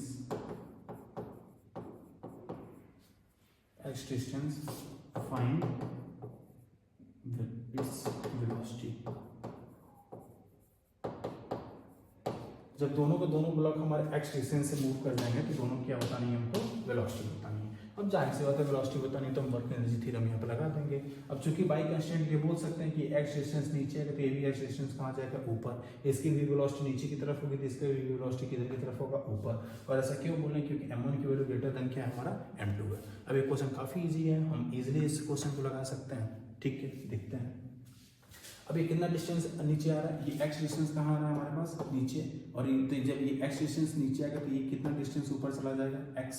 अब देखते हैं, अब यहाँ पे केवल अब यहाँ पे एक फोर्स कौन सा लग रहा है, टेंशन लग रहा है, तो हम जानते हैं वर्क डन बाय टेंशन कितना होता है, 0 होता है। दूसरा फोर्स केवल कौन सा लग रहा है हमारा, ग्रेविटेशनल लग रहा है, और ग्रेविटेशनल फोर्स कौन सा फोर्स होता है हमारा, कंजर्वेटिव फोर्स होता है। और जब ये कंजर्वेटिव फोर्स होता है तो हम मैकेनिकल एनर्जी कंजर्व करा सकते हैं, तो लिख सकते हैं हम यू इनिशियल प्लस के इनिशियल बराबर क्या हो जाएगा, यू फाइनल प्लस क्या हो जाएगा, के फाइनल। यू इनिशियल की बात करते हैं, यू इनिशियल की बात करते हैं, मान लेते हैं कि ये रेफरेंस लेवल चलता है तो, और यहाँ पे पोटेंशियल एनर्जी क्या मान के चलते हैं हम, 0, तो यहाँ पोटेंशियल एनर्जी 0 है तो यू इनिशियल कितना हो जाएगा, 0 प्लस के इनिशियल जस्ट रिलीज कर रहे हैं तो ये भी कितना हो जाएगा, 0। यू फाइनल की बात करते हैं तो ये एक ऊपर गया, एक कहाँ गया हमारा, नीचे। ऊपर गया तो इसकी पोटेंशियल एनर्जी हो जाएगी हमारी m2g कितना हो जाएगा, x, और ये नीचे गया तो कितना हो जाएगा हमारा, नीचे जाए तो माइनस में लिखेंगे तो ये हो जाएगा माइनस का m1g कितना हो जाएगा, x। अब ये यू फाइनल हो गया, सॉरी यहाँ पे के फाइनल होगा, प्लस काइनेटिक एनर्जी फाइनल लिखते हैं। और हम जानते हैं बाई कंस्टेंट दोनों का वेलोसिटी कितना होगा, सेम, तो ये लिखेंगे हम हाफ m v1 के स्क्वायर प्लस हाफ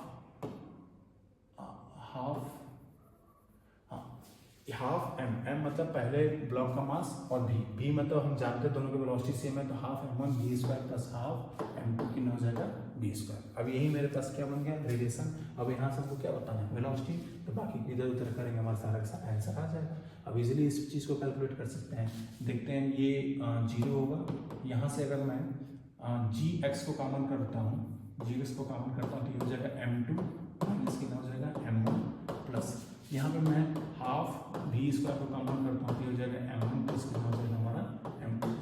एक काम करते हैं, इसको इधर लाते हैं तो ये हो जाएगा हमारा half v square m1 plus कितना हो जाएगा, m2। अब इसको इधर लाएंगे तो ये प्लस के इधर आके क्या हो जाएगा, माइनस। अब माइनस में अंदर ही उलट फेर कर सकते हैं तो ये कितना हो जाएगा, gx m1 प्लस कितना हो जाएगा हमारा, m2 हो जाएगा। अब हमको यही निकालना है, अब ये सॉरी m1 माइनस कितना हो जाएगा हमारा, m2 हो जाएगा।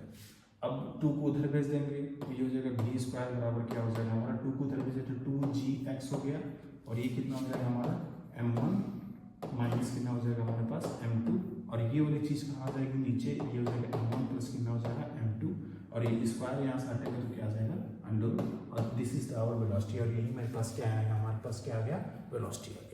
क्या पूरी बात समझ में आ गई? हाँ, इस क्वेश्चन में थोड़ा सा कैलकुलेशन लेकिन समझना आसान है।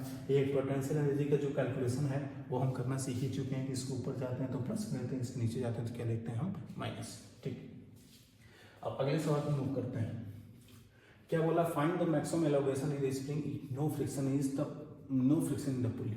अब बोल रहा है कि इसमें मैक्सिमम एलोगेशन होता ही है। अब जैसे मान लेते हैं यहाँ पे जस्ट रिलीज किया जाता है, इस सिस्टम को जस्ट रिलीज कर रहे हैं, सर जस्ट रिलीज कर रहे हैं तो यहाँ पे वेलोसिटी कितनी, 0 है। अब ड्यू टू इट्स mg, इसका mg मतलब इसका 2mg किधर की तरफ लगेगा हमारा, नीचे की तरफ, तो ये कहाँ जाएगा हमारा, नीचे जाएगा। अब ये नीचे जाएगा, ये सारा का सारा एक ही रस्सी है, एक ही रस्सी है, उसी रस्सी से क्या अटैच है, हमारा स्प्रिंग अटैच है। जब ये x नीचे जाएगा तो इसमें एलोंगेशन भी कितना होगा, x। अब जैसे ही हमारा x यहाँ पे फोर्स कितना लग रहा है, mg लग रहा है, लेकिन नीचे जैसे जाते जाएगा वैसे वैसे इसका x बढ़ेगा। जब इसका x बढ़ेगा तो ऊपर की तरफ टेंशन भी इसमें क्या होगा, बढ़ेगा। ऐसे करते करते करते करते ये तब तक नीचे जाते जाएगा जब तक इसकी वेलोसिटी फिर से जीरो ना हो जाए। इसके शुरू में क्यों वेलोसिटी बढ़ रही है, क्योंकि नीचे की तरफ क्या लग रहा है, 2mg। फिर उसकी वेलोसिटी घटेगी क्यों, क्योंकि जैसे जैसे और नीचे जाएगा इसका एक्स एलोंगेशन और क्या होगा, बढ़ेगा। जब इसका एलोंगेशन और बढ़ेगा तो ये और ज़्यादा क्या होगा, हमारा ज़्यादा होगा। तो ये नीचे गया तो मान लेते हैं कि नीचे कितना गया, x नीचे गया। तो x नीचे गया तो फिर भी तब जाके फिर से इसकी वेलोसिटी कितनी हो गई, जीरो हो गई। अब यहाँ पे ध्यान से देखें तो यहाँ पे चूंकि ये बाय कंस्ट्रेंट बोल सकते हैं, जब ये x नीचे गया तो इसमें एलोंगेशन भी कितना हो गया, हमारा x हो गया एलोंगेशन। इसमें इस स्प्रिंग में एलोंगेशन में कितना होगा, x हो गया। अब देखते हैं इसमें कौन कौन सा फोर्स काम कर रहा है। सबसे पहली बात, इसमें क्या ग्रेविटेशनल फोर्स काम कर रहा है, हाँ। दूसरा, क्या स्प्रिंग फोर्स काम कर रहा है, हाँ। तीसरा, क्या टेंशन भी काम कर रहा है, हाँ। लेकिन total work done by tension कितना होता है, जीरो। तो यहाँ पे केवल और केवल स्प्रिंग फोर्स काम कर रहे हैं और ग्रेविटेशनल फोर्स, और दोनों के दोनों कौन सा फोर्स होते हैं, हमारे कंजर्वेटिव फोर्स होते हैं। तो सिंपल यहाँ मैकेनिकल एनर्जी कंजर्वेशन लगा सकते हैं। तो मैकेनिकल एनर्जी कंजर्वेशन देखेंगे तो ये हो जाएगा यू इनिशियल प्लस के इनिशियल बराबर यू फाइनल प्लस क्या हो जाएगा, के फाइनल। ये वाला सिचुएशन जो है ये इनिशियल वाला है, और ये वाला सिचुएशन जो कि हमारा है फाइनल वाला है। और मान लेते हैं यहाँ की पोटेंशियल एनर्जी हम क्या मान के चल रहा है, जीरो। तो नीचे जाएगा तो पोटेंशियल एनर्जी क्या हो जाएगा, माइनस में हो जाएगा। तो यू इनिशियल जीरो है, के इनिशियल जस्ट हो रहा है, के भी कितना हो जाएगा, जीरो। यू फाइनल, अब ये कहाँ गया, नीचे, कितना हाइट नीचे गया, एक्स। तो ये हो जाएगा हमारा माइनस का एम जी कितना हो जाएगा, एक्स। कितना हो जाएगा, माइनस का एम जी इंटू कितना हो जाएगा, एक्स। अब जैसे ये नीचे गया तो इसमें एलोंगेशन भी आ गया। हम पढ़े थे कि स्प्रिंग का पोटेंशियल एनर्जी का फार्मूला क्या होता है, हमारा हाफ के कितना होता है, एक्स स्क्वायर। ये पूरा का पूरा क्या होगा, यू फाइनल। जब भी हम यू फाइनल लिखते हैं या पोटेंशियल एनर्जी लिखते हैं तो जितने टाइप का पोटेंशियल एनर्जी सब लिखना पड़ेगा। यहाँ स्प्रिंग का भी और क्या है हमारा, इसका भी है, प्लस के फाइनल। अब के फाइनल की बात किया जाए,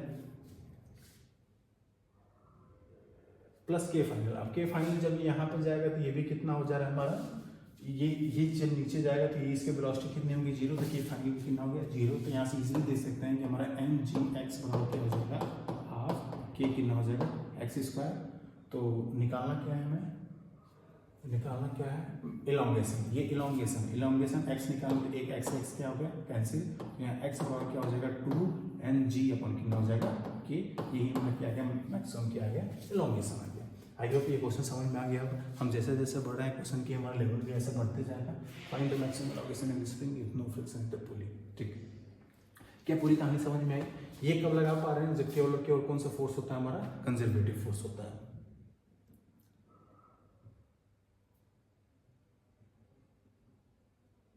ठीक, फिर बोल रहा है कि find the final speed of the block if the initial speed is v।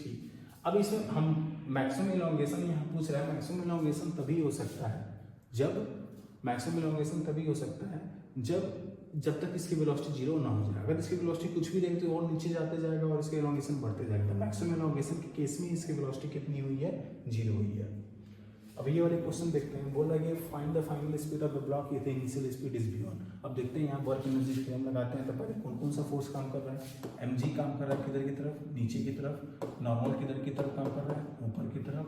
आओ यहाँ क्वेश्चन में ये ट्विस्ट है कि यहाँ से यहाँ तक का डिस्टेंस सेक्शन है, इस डिस्टेंस तक फ्रिक्शन कोफिशिएंट कितना है, μ1 है। तो हम जानते हैं कि म्यू की फ्रिक्शन फोर्स की वैल्यू कितनी होती है, म्यू इंटू कितना होता है, n।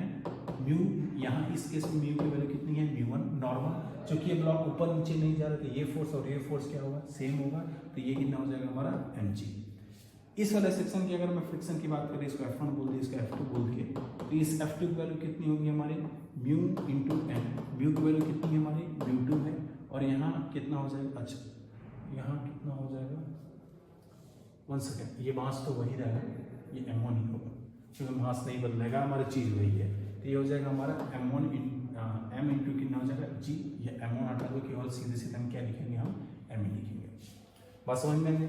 ये यहाँ का से यहाँ तक का फ्रिक्शन है, ये यहाँ से लेके यहाँ तक का फ्रिक्शन है। फ्रिक्शन क्यों बदल रहा है, क्योंकि कोफिशिएंट भी क्या हो रहा है हमारा, बदल रहा है। अब इसके पास वेलोसिटी कितनी है v1, इसके पास वेलोसिटी कितनी है v2 है। अब देखो ब्लॉक जा रहा है ऐसे, नॉर्मल भी इसके परपेंडिकुलर है, mg भी इसके कहाँ है परपेंडिकुलर है, तो इस नॉर्मल का इस पे भी कोई वर्क डन नहीं होगा और इसका भी इसके ऊपर कोई वर्क डन नहीं होगा, केवल और केवल वर्क डन होगा तो किसका होगा, फ्रिक्शन का होगा। अब चूंकि ये चल रहा है तो कौन सा फ्रिक्शन काम करेगा, काइनेटिक फ्रिक्शन। और मैंने ऐसा बताया भी था कि काइनेटिक फ्रिक्शन के द्वारा जो नेट वर्क डन कितना होता है हमारा 0 होता है। तो जरा ध्यान से देखें, ये हो जाएगा हमारा हाफ एम बी, सॉरी पहले हम शुरू करते हैं, पहले हम लिखते हैं वर्क एनर्जी थ्योरम में क्या होता है हमारा वर्क डन बाई, अब जानते हैं कि नॉर्मल को 0 हो गया, एमजी 0 होगा तो बार बार लिखने का कोई मतलब नहीं, सीधे हमें आपको फ्रिक्शन लिखना है बराबर क्या होगा के फाइनल माइनस के इनिशियल। ये हमारे इनिशियल वाला सिचुएशन है और ये कौन सा सिचुएशन है हमारा फाइनल वाला सिचुएशन है। तो वर्क डन बाई अब ये ब्लॉक जा रहा है आगे तो एरिया फ्रिक्शन की डायरेक्शन किधर की तरफ होगी, पीछे। ये ब्लॉक जा रहा है आगे तो इस फ्रिक्शन की डायरेक्शन किधर की तरफ होगी, हमारी पीछे की तरफ होगी। तो ये कितना हो जाएगा हमारा माइनस का v1 एम जी। अब यहाँ से यहाँ तक का डिस्टेंस कितना है हमारा x1 है। माइनस क्यों लिखा है, क्योंकि ये बात समझ में आनी चाहिए, ब्लॉक जा रहा है आगे और ब्लॉक जा रहा है आगे तो डिस्प्लेसमेंट है आगे और फ्रिक्शन फोर्स कहाँ है, पीछे। फिर यहाँ से यहाँ तक वाले सेक्शन में लिखते तो ये हो जाएगा माइनस का v2 एम जी क्या हो जाएगा x2 बराबर। अब सारा मैंने वर्क डन लिख दिया, के फाइनल इसकी वेलोसिटी कितनी है v2 है तो ये हो जाएगा हाफ एम v2 क्या हो जाएगा स्क्वायर, और इनिशियल की काइनेटिक एनर्जी कितनी है v1 तो ये हो जाएगा माइनस का हाफ एम v1 का स्क्वायर। समझ में आ गया। अब ठीक है, अब उनको v2 निकालना है, इधर उधर करेंगे वो सारा क्या आ जाएगा आंसर हो जाएगा एम एम एम सब जगह क्या हो गया कैंसिल, 2 को उधर भेजेंगे तो क्या हो जाएगा हमारा माइनस का माइनस कॉमन कर लेते हैं, फिर 2 इधर चला जाएगा तो ये हो जाएगा v1 x1 प्लस क्या हो जाएगा v2 x2। अब ठीक है, अब ये वाली चीज इधर जाएगी, 2 ऊपर चल ही गया था तो ये हो जाएगा प्लस का 3 हो जाएगा v1 क्या नाम हो जाएगा स्क्वायर, यहाँ केवल v2 बचा और v2 का इधर अंडर कर देंगे तो ये क्या आ जाएगा हमारा v2 का आंसर। ठीक है, आई होप ये क्वेश्चन समझ में आ गया आपका। इसमें बस ये सिखाना चाह रहा था कि वर्क डन बाई फ्रिक्शन जो काइनेटिक फ्रिक्शन है वो कैसा होता है हमारा नेगेटिव होता है। ठीक है, ये बोला कि find the maximum compression in the spring of the block. अब जाहिर सी बात है ये भी वेलोसिटी से आगे जा रहा है, तब तक कंप्रेस होता रहेगा, तब तक कंप्रेस होगा जब तक इसकी वेलोसिटी 0 ना हो जाए। तो अगर मैं इसका फाइनल सिचुएशन बनाने का ट्राई करूँ,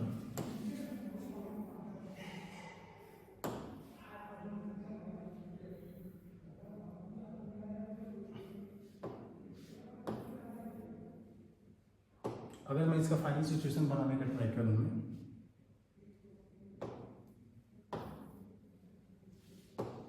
तो ये कुछ कंप्रेस हो गया होगा और ब्लॉक आ गया होगा यहाँ पे, और मैक्सिमम कंप्रेशन तब तक होगा जब तक इसकी वेलोसिटी 0 ना हो जाए। तो यहाँ पे कंजर्वेशन कर देंगे। अब जरा ध्यान से देखिए, इस पे mg कहाँ लग रहा है, नीचे लग रहा है, ठीक है। नॉर्मल कहाँ लगेगा, ऊपर लगेगा, और इसमें फ्रिक्शन कोफिशिएंट भी है तो फ्रिक्शन में भी कुछ न कुछ क्या होगा वर्क डन होगा, फ्रिक्शन के भी कुछ न कुछ क्या होगा हमारा वर्क डन होगा। एक सेकेंड, इस क्वेश्चन में कुछ अधूरा है, और अधूरा क्या है, इसकी यहाँ से यहाँ तक डिस्टेंस कुछ देना चाहिए। मान लेते हैं यहाँ से यहाँ तक की डिस्टेंस क्या हमारी d, ठीक है। और यहाँ से ये कितना कंप्रेस कर दिया गया है, मान लेते हैं कि ये यहाँ से जो कंप्रेशन होगा वो कितना होगा x, और x मैक्सिमम है, तभी मैक्सिमम होगा जब वेलोसिटी कितनी हो जाएगी 0, क्योंकि जाहिर से तब तक ये कंप्रेस होता रहेगा जब तक इसकी वेलोसिटी 0 ना हो जाए। अब यहाँ पर हम पूरा वर्क एनर्जी थ्योरम लगाते हैं। सबसे पहले इसे mg का वर्क डन 0 हो जाएगा, क्योंकि इसका मूवमेंट ऐसा है, डिस्प्लेसमेंट ऐसा है, और ये इसके कैसे परपेंडिकुलर है। तो केवल यहाँ पे वर्क डन किसका होगा हमारा फ्रिक्शन का होगा, किसका होगा हमारा फ्रिक्शन का होगा। और किसका वर्क डन होगा हमारा स्प्रिंग फोर्स का होगा। तो यहाँ पे लिखेंगे हम work done by friction plus work done by spring force, इसको क्या लिखेंगे के फाइनल माइनस के इनिशियल। अभी हम लिखा है कि हमारा स्प्रिंग फोर्स कंजर्वेटिव फोर्स होता है, तो हम यहाँ पे वर्क डन लिखाने नहीं जाएंगे, इसका सीधा रिप्लेसमेंट करेंगे you initial minus you final, क्योंकि ये हमको किस चीज़ से बचाता है, हमको इंटीग्रेशन से। और यहाँ हमको इंटीग्रेशन करना पड़ सकता है, क्योंकि यहाँ पे जैसे जैसे आगे जाएगा एक्स की वैल्यू बदलेगी तो एफ बराबर के एक्स होता है। स्प्रिंग के केस में एक्स बदला तो एफ बदला तो यहाँ पे इंटीग्रेशन ही हमारे पास इकलौता ऑप्शन है। तो यहाँ पे हम सीधे देखेंगे, पहले वर्क डन बाय फ्रिक्शन देखते हैं। तो फ्रिक्शन की वैल्यू कितनी होती है हमारी, म्यू इंटू कितना हो जाएगा M G, mu into N होता है, और एन की वैल्यू एम जी के क्या हमारा बराबर है। अब फ्रिक्शन कहाँ लगेगा, पीछे, और डिस्प्लेसमेंट कहाँ हो रहा है, आगे। अब प्लॉट कहाँ से कहाँ तक डिस्प्लेस किया, ये d है और ये कितना है, x है। इसका डिस्प्लेसमेंट हो गया d प्लस कितना हो गया, x विद माइनस। माइनस क्यों लगा रहा है, क्योंकि इसका हमारा डिस्प्लेसमेंट आगे है और फ्रिक्शन कहाँ लग रहा है, हमारा पीछे लग रहा है। प्लस ये क्या है, वर्क डन बाय क्या हमारा स्प्रिंग फोर्स है। अब work done bye spring force integration ना करना पड़े इसलिए इसको रिप्लेस कर देंगे, u इनिशियल माइनस का u फाइनल से बराबर k फाइनल माइनस का k इनिशियल। अब अगले लाइन में लिखते हैं माइनस का mu m g d plus कितना हो जाएगा x। अब ये ध्यान से देखें, यू इनिशियल मतलब शुरुआत में इसमें कोई भी कंप्रेशन एलोंगेशन नहीं था, तो x के वैल्यू 0, तो पोटेंशियल एनर्जी कितनी हो जाएगी 0 माइनस यू फाइनल, ये हो जाएगा हाफ के। फाइनल सिचुएशन में हमारा x कंप्रेस हो गया तो ये हो जाएगा हाफ के एक्स स्क्वायर प्लस के, प्लस क्या लिखा है के फाइनल। अब यहाँ पे ये तब तक कंप्रेस होगा जब तक इसकी वेलोसिटी 0 ना हो जाए, तो ये चीज 0 हो गई तो हमारा के फाइनल भी कितना हो जाएगा, sorry equal to K final कितना हो गया 0 माइनस के इनिशियल। स्टार्टिंग इसकी वेलोसिटी कितनी है हमारी v नॉट है, तो ये हो जाएगा हाफ m कितना हो जाएगा v नॉट का स्क्वायर। फिजिक्स का काम खत्म, अब थोड़ा बहुत इधर उधर करेंगे और वैल्यू किसका निकालेंगे हम x का। अब जाहिर सी बात देखेंगे यहाँ x का एक हमारा एक क्वाड्रेटिक इक्वेशन बनेगा, वहाँ से x के वैल्यू को हमको क्या करना पड़ेगा, सॉल्व करना पड़ेगा। ठीक है, आई होप ये बात समझ में आ गई, ये बात समझ में आ गई। फ्रिक्शन फोर्स, फ्रिक्शन कहाँ से कहाँ तक लगेगा, फ्रिक्शन यहाँ से यहाँ तक भी लगेगा और ये वाला जो डिस्टेंस है इस पर भी फ्रिक्शन लगेगा, क्योंकि यहाँ पे फ्रिक्शन कोएफिशिएंट कुछ ना कुछ है। इसको हम लोग सॉल्व कर लेंगे, बाकी आगे चलते हैं। हाँ, थोड़ा मैं एक और क्वेश्चन का ट्राई करता हूँ। मान लेते हैं कि हमारे पास ये h हाइट का कोई बिल्डिंग है, यहाँ पे मास है और इसको मैं u वेलोसिटी ऐसे फेंकता हूँ तो जाहिर सी बात है प्रोजेक्टाइल करेगा और ऐसे जाएगा, तो यहाँ पे इसकी स्पीड बताइए। तो देखेंगे यहाँ पे केवल और केवल एक ही तरह का फोर्स लग रहा है, ग्रेविटेशनल फोर्स, जो कि कंजर्वेटिव फोर्स होता है, तो यहाँ पे एनर्जी कंजर्वेशन कर सकते हैं। तो यहाँ पे जितना हमारा काइनेटिक एनर्जी, जितना हमारा पोटेंशियल एनर्जी में डिक्रीज होगा, पोटेंशियल एनर्जी में डिक्रीज कितना हमारा mgh, और काइनेटिक एनर्जी में इंक्रीज कितना हो गया हमारा, यहाँ वेलोसिटी कितना हो गया हाफ mv², और यहाँ पे कितना हो जाएगा हमारा माइनस का हाफ m कितना हो जाएगा u²। And decrease in kinetic energy बराबर क्या होगा, तो डिक्रीज इन पोटेंशियल एनर्जी बराबर क्या होगा, इंक्रीज इन काइनेटिक एनर्जी। जितना हमारा पोटेंशियल एनर्जी कम होगा उतना ही हमारा काइनेटिक एनर्जी क्या होगा, बढ़ेगा। वही बात है, यही इक्वेशन वही है, यू इनिशियल प्लस के इनिशियल बराबर यू फाइनल प्लस के फाइनल। हमको वेलोसिटी बताना है तो इसको इधर करेंगे तो ये हो जाएगा हमारा हाफ mv² बराबर mgh प्लस का हाफ m कितना हो जाएगा u²। m हर जगह क्या हो जाएगा कैंसिल, 2 से करेंगे तो क्या हो जाएगा v² बराबर कितना हो जाएगा हमारा u² प्लस का कितना हो जाएगा g इंटू कितना हो जाएगा h, तो v बराबर क्या हो जाएगा अंडर रूट कितना हो जाएगा हमारा u² प्लस 2g कितना हो जाएगा h, सॉरी यहाँ पर 2। अब ये v के वैल्यू आ गए, अब ये यहाँ की क्या आ गई, स्पीड आ गई। ठीक है, स्पीड कैंसिल क्या है ये।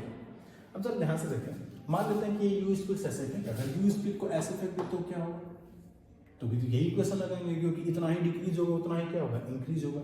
u से ऐसे फेंक दिया तो भी तो इक्वेशन ये लिखेंगे, क्योंकि ये h ही हाइट से नीचे आ रहा है और यहाँ इसकी इनिशियल स्पीड u है, तो ये हो जाएगा।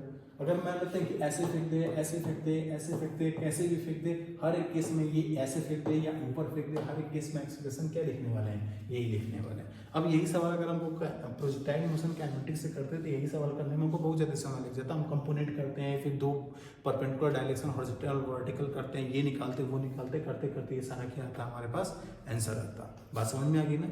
अब जैसे एक डाउट होता है बच्चों के अंदर, काइनेटिक एनर्जी का जो फार्मूला होता है वो होता है हाफ mv²। अब v क्या होती है, वेलोसिटी। पूछते हैं लोग ये वेलोसिटी क्या, वेलोसिटी की डायरेक्शन बताइए। अरे यहाँ कोई डायरेक्शन से मतलब नहीं है, ये अगर ऊपर जाता है वेलोसिटी तो भी उसके पास एनर्जी है, नीचे आता तो भी क्या है, एनर्जी है। एनर्जी का कौन सा डायरेक्शन होता है, हम इधर जा रहे हैं तो भी मेरे पास एनर्जी, इधर जा रहे हैं तो भी मेरे पास क्या है, एनर्जी है। तो एनर्जी का कोई डायरेक्शन नहीं है। बात समझ में आ गई। जब एनर्जी कोई डायरेक्शन, तो इसमें भी किसी भी डायरेक्शन में हो, हम उस जस्ट भी का क्या लिखते हैं, वैल्यू। और आई होप ये जानते हो कि इसका हमारा एक्चुअल जो फार्मूला होता है हाफ m, ये होता है v vector dot v vector होता है। अब यहाँ पर दोनों की डायरेक्शन कितनी होगी, सेम, तो cos 0 की वैल्यू कितना होता है 1, तो ये वैल्यू हमेशा ही कैसे होती है, पॉजिटिव। तो यहाँ v जस्ट सिंपली ये वेलोसिटी किस डायरेक्शन में, उससे हमारा कोई मतलब नहीं है। तो इस पूरे केस में कैसे भी यू पोज है, हर केस में भी के वैल्यू यही आने वाला है, क्योंकि यहाँ पे एक ही एनर्जी है जो कम हो रही है, जो कि ग्रेविटेशनल एनर्जी है, जो ग्रेविटेशनल पोटेंशियल एनर्जी है। तो जितना घटेगा से इन हर केस में वही एनर्जी घट रही है, तो वेलोसिटी में जो इंक्रीज होगा वो हमारा वही क्या होगा, वही होगा। ठीक है, अब आगे चलते हैं, देखते हैं इसको। अब ये बोल रहा है कि एक जस्ट कंप्रेसर रिलीज, ये बोला एक सिचुएशन, इसको हम एनालाइज करते हैं क्या क्या होगा। बोल रहा है कि एम मास का ब्लॉक है, इसको कंप्रेस करके कितना कंप्रेस कर रहा है, एक्स कंप्रेस कर रहा है और जस्ट रिलीज कर रहा है, मतलब यहाँ इसकी वेलोसिटी कितनी है, 0 है। यहाँ पे कोई भी फ्रिक्शन नहीं है, मतलब फ्रिक्शन की वैल्यू कितनी है, 0 है। तो यहाँ से यहाँ तक ध्यान से देखें, यहाँ से यहाँ तक इसकी वेलोसिटी 0 है, तो यहाँ पे इसकी वेलोसिटी बढ़ेगी। और क्यों बढ़ेगी, क्योंकि इसके अंदर जो भी हमारे पोटेंशियल एनर्जी स्टोर हुई थी सारी किसमें बदल जाएगी, काइनेटिक एनर्जी में। तो यहाँ डायरेक्टली बोल सकते हैं जो स्प्रिंग का पोटेंशियल एनर्जी है वो कन्वर्ट हो जाएगा इस एम मास के काइनेटिक एनर्जी में। तो यहाँ इसकी पोटेंशियल एनर्जी, अगर मैं ए से लेकर बी तक की बात करूँ, ए से लेकर बी तक की बात करूँ, तो ए से बी तक की बात करूँ तो लिखूंगा हाफ के कितना कंप्रेस एक्स स्क्वायर। क्या ये पोटेंशियल एनर्जी इसमें स्टोर है कि नहीं है, जाहिर सी बात है ये पोटेंशियल, और यही पोटेंशियल एनर्जी कन्वर्ट हो जाएगा किसमें, इसके काइनेटिक एनर्जी में। और यहाँ इसकी काइनेटिक एनर्जी कितनी है, 0 है। तो यहाँ इसकी मान लेते हैं वेलोसिटी कितनी हो जाती है हमारे पास है v, तो सीधे लिखेंगे हम हाफ m कितना लिखेंगे v स्क्वायर, हाफ से हाफ कैंसिल, तो वेलोसिटी कितना आ जाएगा हमारा, वेलोसिटी बराबर आ जाएगा हमारा k बाई m, फिर स्क्वायर करेंगे तो ये अंडर रूट आ जाएगा, ये कितना हो जाएगा x, क्योंकि x है तो x अंडर रूट से बाहर निकल जाएगा बाहर। ये यहाँ की वेलोसिटी आ गई कि नहीं आएगी, आ गई।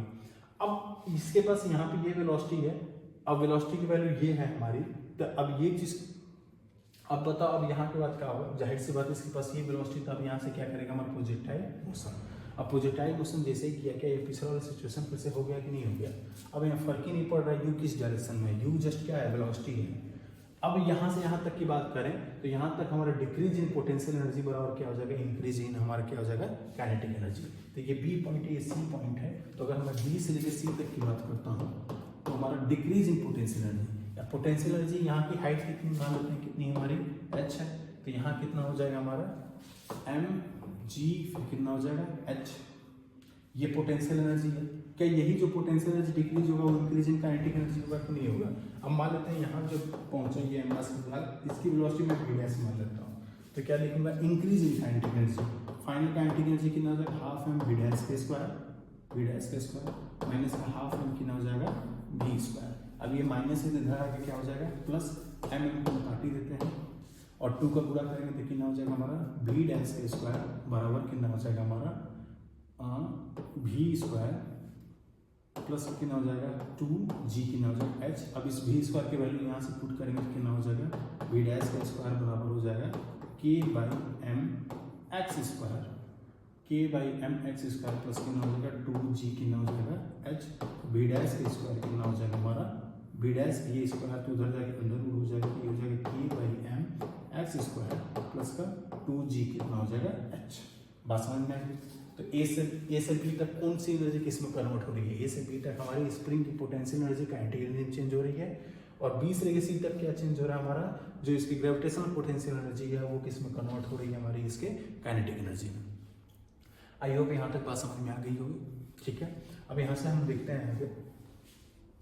अब इसमें और कुछ अगर हम पूछें कि ए से लेकर सी तक बताइए क्या हुआ, तो ए से लेकर सी तक स्प्रिंग की पोटेंशियल एनर्जी और ग्रेविटेशनल पोटेंशियल एनर्जी दोनों कन्वर्ट हो रही है, और दोनों बदल के किस में हो जा रही है हमारी, इसकी किस में कन्वर्ट हो जा रही है हर इसके काइनेटिक एनर्जी में। कोई पूछता है इसका रेंज बताइए, तो रेंज हम देखते हैं, रेंज का फॉर्मूला क्या होता है हमारा, वेलोसिटी इनटू क्या होता है, टाइम। इस डायरेक्शन में वेलोसिटी कितनी है, v है। अब क्यों ये लिख पा रहे हैं, क्योंकि इस डायरेक्शन में कोई भी एक्सेलरेशन नहीं है, तो v की वैल्यू कितनी है हमारी, रूट ओवर के बाई क्या हो जाएगा m, रूट ओवर के बाई क्या हो जाएगा हमारा m इंटू कितना हो जाएगा x। और टाइम कैसे निकालेंगे, टाइम ये वाले मोशंस निकालेंगे, हम जानते हैं कि टाइम बराबर क्या होता है, अंडर रूट 2h बाई कितना होता है g, और यही टाइम की वैल्यू यहाँ उठा कर रखेंगे तो क्या हो जाएगा 2h बाई कितना हो जाएगा g, और यही मेरे पास क्या आ गया, हमारे पास रेंज आ गया। ये क्या आ गया, रेंज। कुछ भी पूछ सकता है, जितना भी हम क्वेश्चन इसको बनाया जाए सारा का सारा पूछ सकता है। अगर मैं ये पूछूं यहाँ की पोटेंशियल एनर्जी मान लेते हैं 10 जूल है, ठीक है, यहाँ की पोटेंशियल एनर्जी मान लेते हैं 10 जूल है, तो बताइए यहाँ की काइनेटिक एनर्जी कितनी होगी। यहाँ की पोटेंशियल एनर्जी, स्प्रिंग की पोटेंशियल एनर्जी कितनी है 10 जूल है। तो बताइए यहाँ की काइनेटिक एनर्जी कितनी होगी। जाहिर सी बात है ये 10 है तो ये सारा कन्वर्ट हो जाएगा किसमें, काइनेटिक एनर्जी में। कितना हो जाएगा, तो ये भी कितना हो जाएगा हमारा 10 जूल हो जाएगा। मान लेते हैं कि ये बोला कि यहाँ के पोटेंशियल एनर्जी है वो हमारा 5 जूल है। तो बताइए जब यहाँ जाएगा तो काइनेटिक एनर्जी कितनी होगी। तो पहले से इसके पास काइनेटिक एनर्जी कितनी थी 10। अब यहाँ से यहाँ तक यही वाली एनर्जी कन्वर्ट हो गई किसमें, हमारी काइनेटिक एनर्जी में। तो पहले से 10 थी और इसका कन्वर्ट कितना हो गया 5। तो टोटल यहाँ पे जो काइनेटिक एनर्जी यहाँ का हो जाएगा वो कितना हो जाएगा हमारा 15 हो जाएगा। कितना हो जाएगा 15। मान लेते हैं कि हम बीच के सिचुएशन की बात बोला, यहाँ काइनेटिक एनर्जी की वैल्यू मान लेते हैं बोला 12 जूल, और यहाँ 10 से क्या होगा ज़्यादा और 15 से क्या होगा कम, क्योंकि जैसे जैसे नीचे आएगा वेलोसिटी क्या होगी बढ़ेगी, तो काइनेटिक एनर्जी भी क्या होगा बढ़ेगा। तो बताइए यहाँ की पोटेंशियल एनर्जी कितना होगा। अब बताओ यहाँ पे कितना बढ़ा, यहाँ से यहाँ पे कितना बढ़ा 2 जूल। तो 2 कहाँ से बढ़ा, 2 कम हुआ होगा ना। कौन सी एनर्जी कम हुई होगी, यहाँ की कौन सी एनर्जी कम होगी, पोटेंशियल एनर्जी। तो यहाँ की जो हमारा पोटेंशियल एनर्जी ग्रेविटेशन वाली है वो कितना हो जाएगी, कितना बढ़ा 2। तो कम भी कितना हुआ होगा 2। अब ये है कि यहाँ पे कितना 5, कम कितना हुआ है 2। तो यहाँ पे कितना हो जाएगा हमारा 3 जूल। कितना हमारा है 3 जूल। और ये तो वो उस इक्वेशन से भी कर सकते हैं कि हमारा मैकेनिकल एनर्जी क्या होता है, potential energy plus kinetic energy के सम को ही क्या बोलते हैं हम, मैकेनिकल एनर्जी। अब बोलते हैं if the system is release from the rear find the maximum height attained by the block of the mass and assume ideal pulley. अब बोला इसको मैं छोड़ता हूँ तो ये कितना हाइट तक जाएगा। अब जाहिर सी बात है कि ये चीज नीचे आ रही है, ये चीज कहाँ जा रही है, ऊपर जा रही है। और कहाँ से छोड़ा जा रहा है, रेस्ट मतलब ये इसकी वेलोसिटी 0, इसकी वेलोसिटी कितनी है 0। ये कौन सी सिचुएशन है, इनिशियल सिचुएशन है।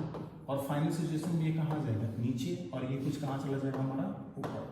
अब जरा ध्यान से देखते हैं, ये अगर h नीचे आया तो बाई कंस्टेंट मोशन कर सकते हैं। ये h नीचे है तो ये पुली भी कहाँ जाएगा h, चूंकि ये फिक्स है तो h ये पुली ये h आ रहा है तो ये फिक्स है, तो इसका भी पूरा भार इसको सहना पड़ेगा। तो ये कितना नीचे आएगा हमारा 2h। जब ये 2h नीचे आ जाएगा तो ये 2h कहाँ चला जाएगा हमारा ऊपर। क्या बात समझ में आई, इतनी बात समझ में। ये एनएलएम का कंस्टेंट में पढ़ सकते हैं। इसमें बहुत सारे मेथड है। हम net work done by tension equals to 0 होता है, net work done by string equals to 0 होता है, वहाँ से भी कर सकते हैं। रस्सी मेथड से भी कर सकते हैं, ऐसे भी दे सकते हैं। ये h नीचे आया तो पुली भी h नीचे आया, लेकिन ये तो फिक्स है, ये चलेगा ही नहीं। तो चलेगा कौन सा, ये। तो इसका हिस्सा वाला भी यही चलेगा। तो ये कितना नीचे आएगा 2h नीचे आएगा, तो ये कहाँ चला जाएगा हमारा 2h ऊपर। अब देखते हैं ये कौन सा सिचुएशन हो गया हमारा फाइनल वाला, ये भी कौन सा सिचुएशन हो गया हमारा फाइनल वाला। अब यहाँ से यहाँ तक 1 सेकेंड।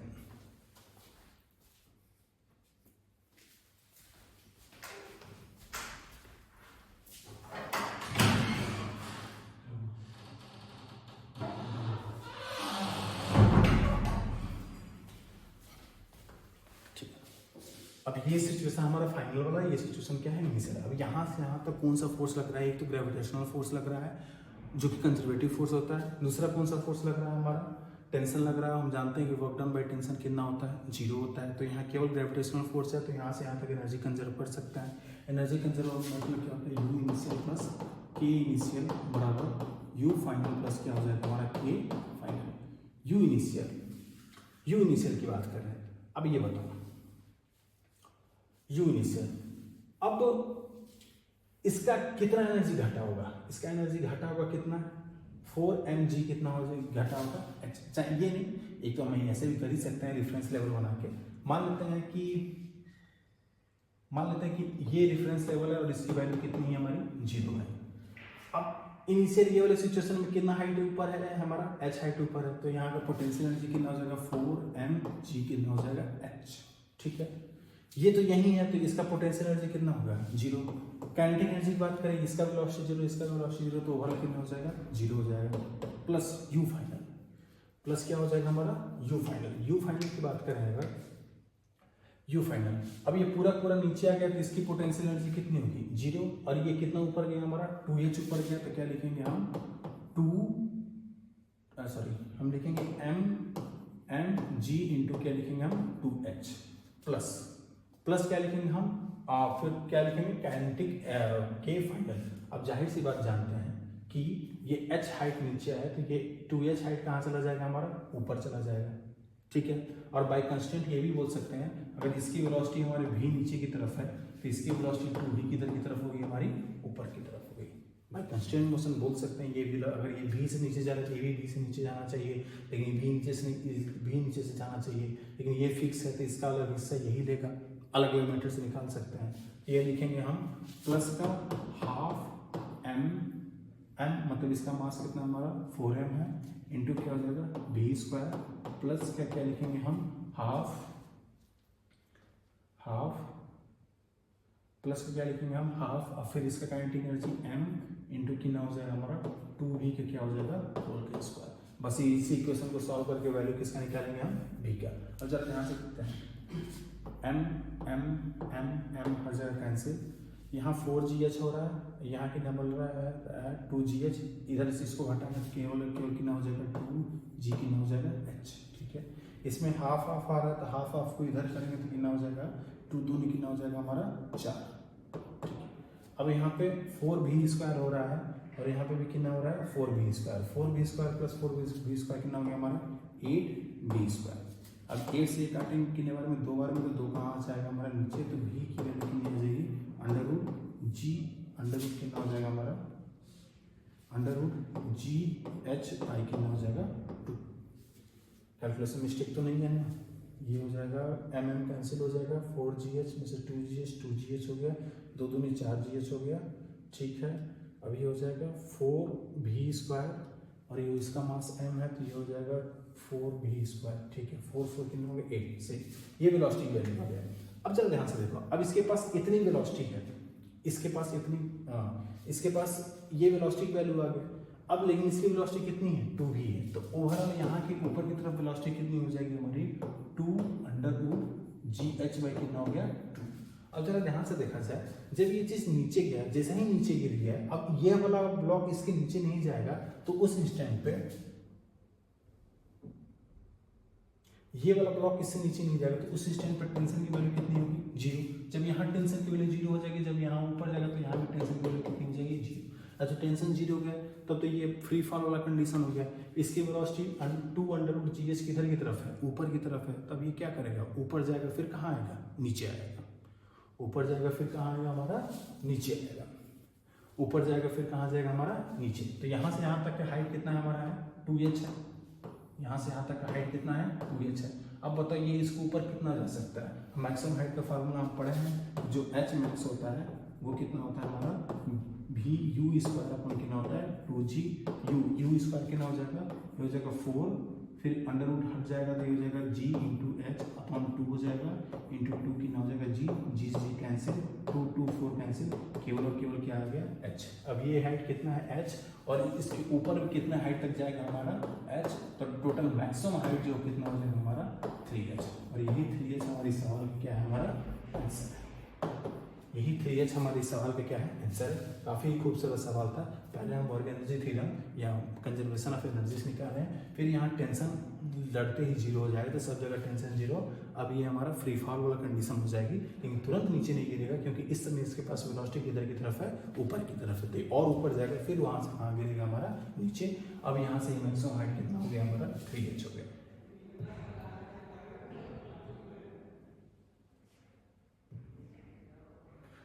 ठीक, अब एक और सवाल है कि by what amount spring must be compressed and release such that the 2m mass block.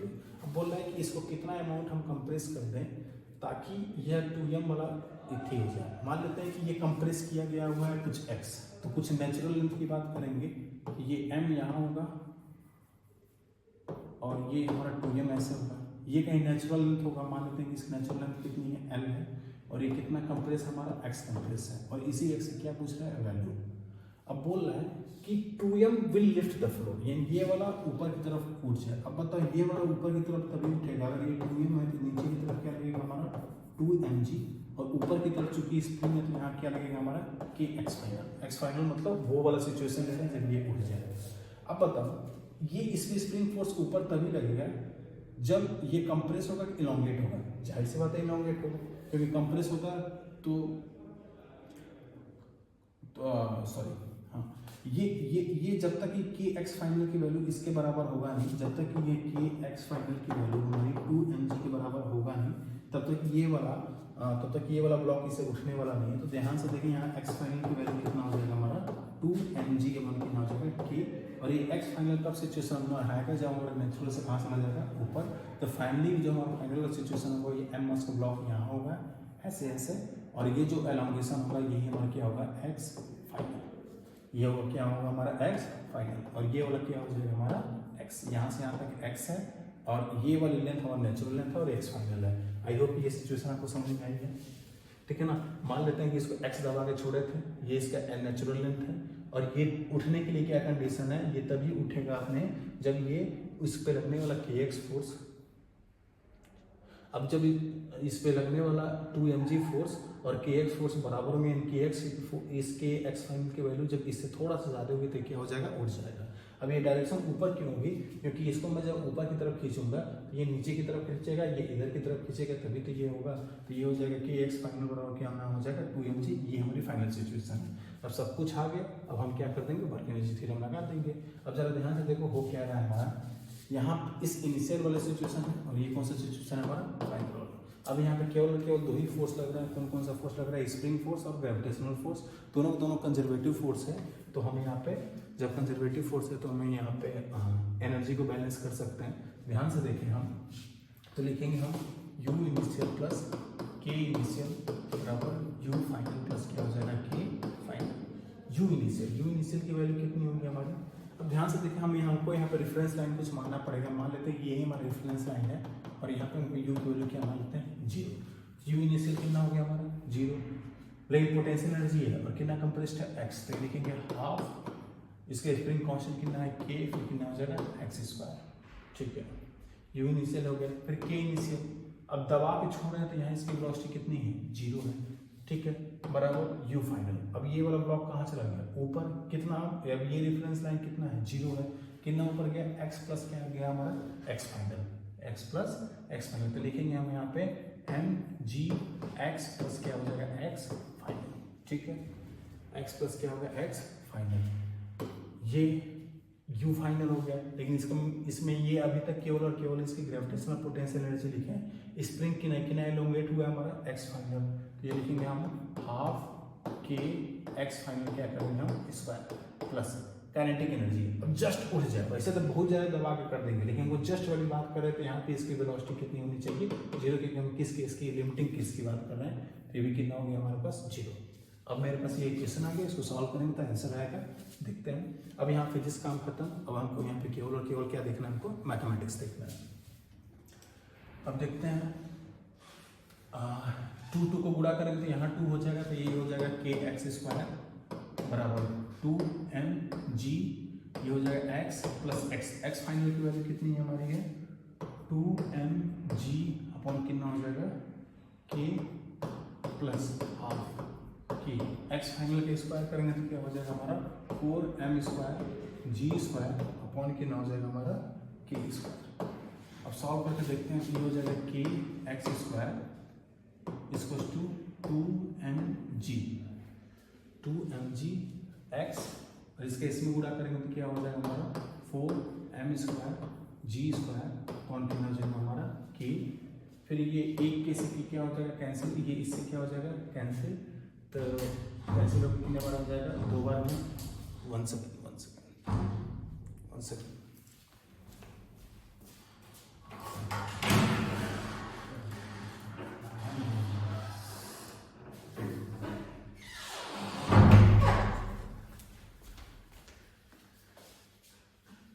ठीक है, तो कहाँ तक थे हम,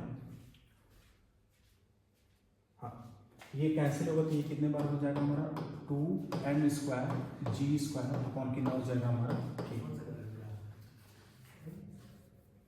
2m square g square upon k, कुछ छूट नहीं है, तो ये हो जाएगा half kx square 2mg upon k, ठीक। अब ध्यान से देखते हैं, ये हो जाएगा kx स्क्वायर, ये इसको इधर लगा तो ये हो जाएगा माइनस का 2mg कितना हो जाएगा x। अब इन दोनों को जोड़ेंगे तो ये हो जाएगा 4a2 कितना हो जाएगा हमारे पास 6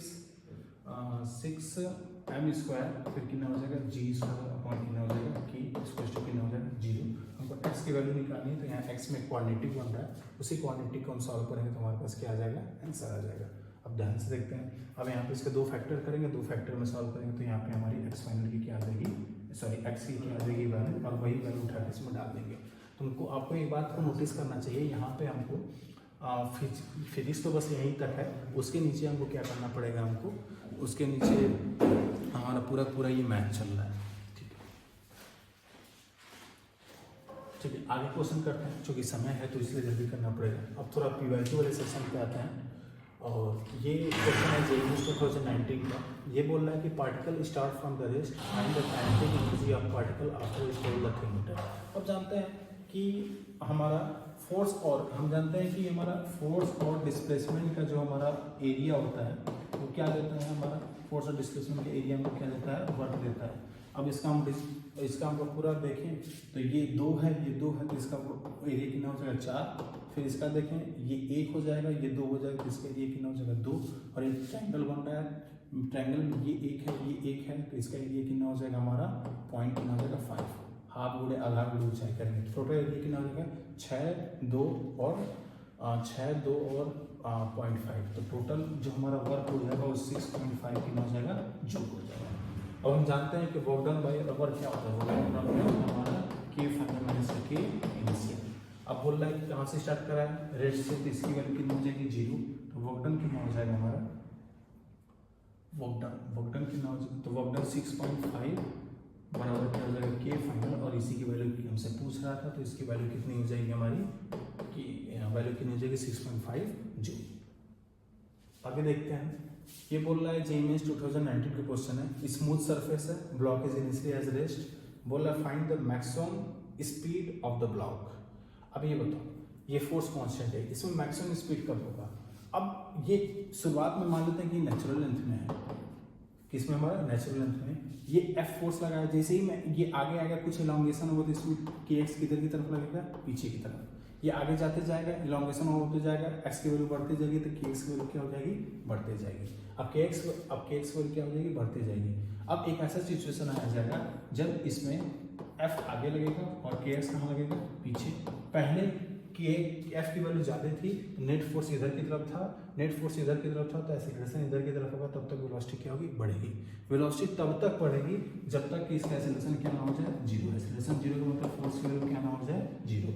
जब भी फोर्स की वैल्यू 0 होगी, अब के एक्स हो जाएगा ज़्यादा, तो नेट फोर्स इधर की तरफ होगा, नेट फोर्स इधर की तरफ, एक्सीलरेशन हो जाएगी इधर की तरफ, तो यहाँ से वेलोसिटी क्या स्टार्ट हो जाएगी, घटना स्टार्ट हो जाएगी।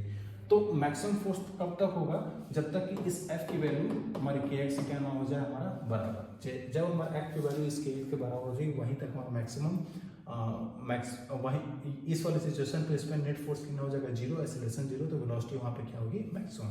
तो ये कंडीशन है जब वेलोसिटी क्या है हमारी, मैक्सिमम है। ये वो कंडीशन है जिस समय पे हमारे वेलोसिटी क्या है, मैक्सिमम है। अब जरा ध्यान से देखते हैं, ये बात समझ में आ गई, क्योंकि जैसे जैसे आगे जाएंगे एक्स की वैल्यू बढ़ेगी, के एक्स की वैल्यू बढ़ेगी। शुरुआत में एफ की वैल्यू जानते हैं, के एक्स की वैल्यू धीरे धीरे बढ़ रहा है, तो नेट फोर्स इधर की तरफ होगा, तो एक्सीलरेशन भी इधर की तरफ होगा, तब तक वेलोसिटी क्या हो जाएगी, बढ़ता जाएगा। ऐसा करते करते एक ऐसा समय आएगा जब एफ की वैल्यू के एक्स के बराबर हो जाएगी, तब इसको नेट फोर्स 0 हो जाएगा, तो एक्सीलरेशन 0 हो जाएगा। उसके बाद इस एक्स की वैल्यू क्या हो जाएगा, इस के एक्स की वैल्यू क्या हो जाएगा ज़्यादा, तो नेट फोर्स इधर की तरफ हो जाएगा, तो एक्सीलरेशन इधर की तरफ, तो वहाँ से वेलोसिटी क्या हो जाएगी, घटना हो जाएगी। तो मैक्सिमम वेलोसिटी इसी कंडीशन पे आ रही है। बस हम लगा दो initially as rest, find the maximum speed of the block. Maximum speed बताना है, मैक्सिमम स्पीड के ये कंडीशन एक्स बराबर क्या हो जाएगा, अपन कितना हो जाएगा, की हो गया।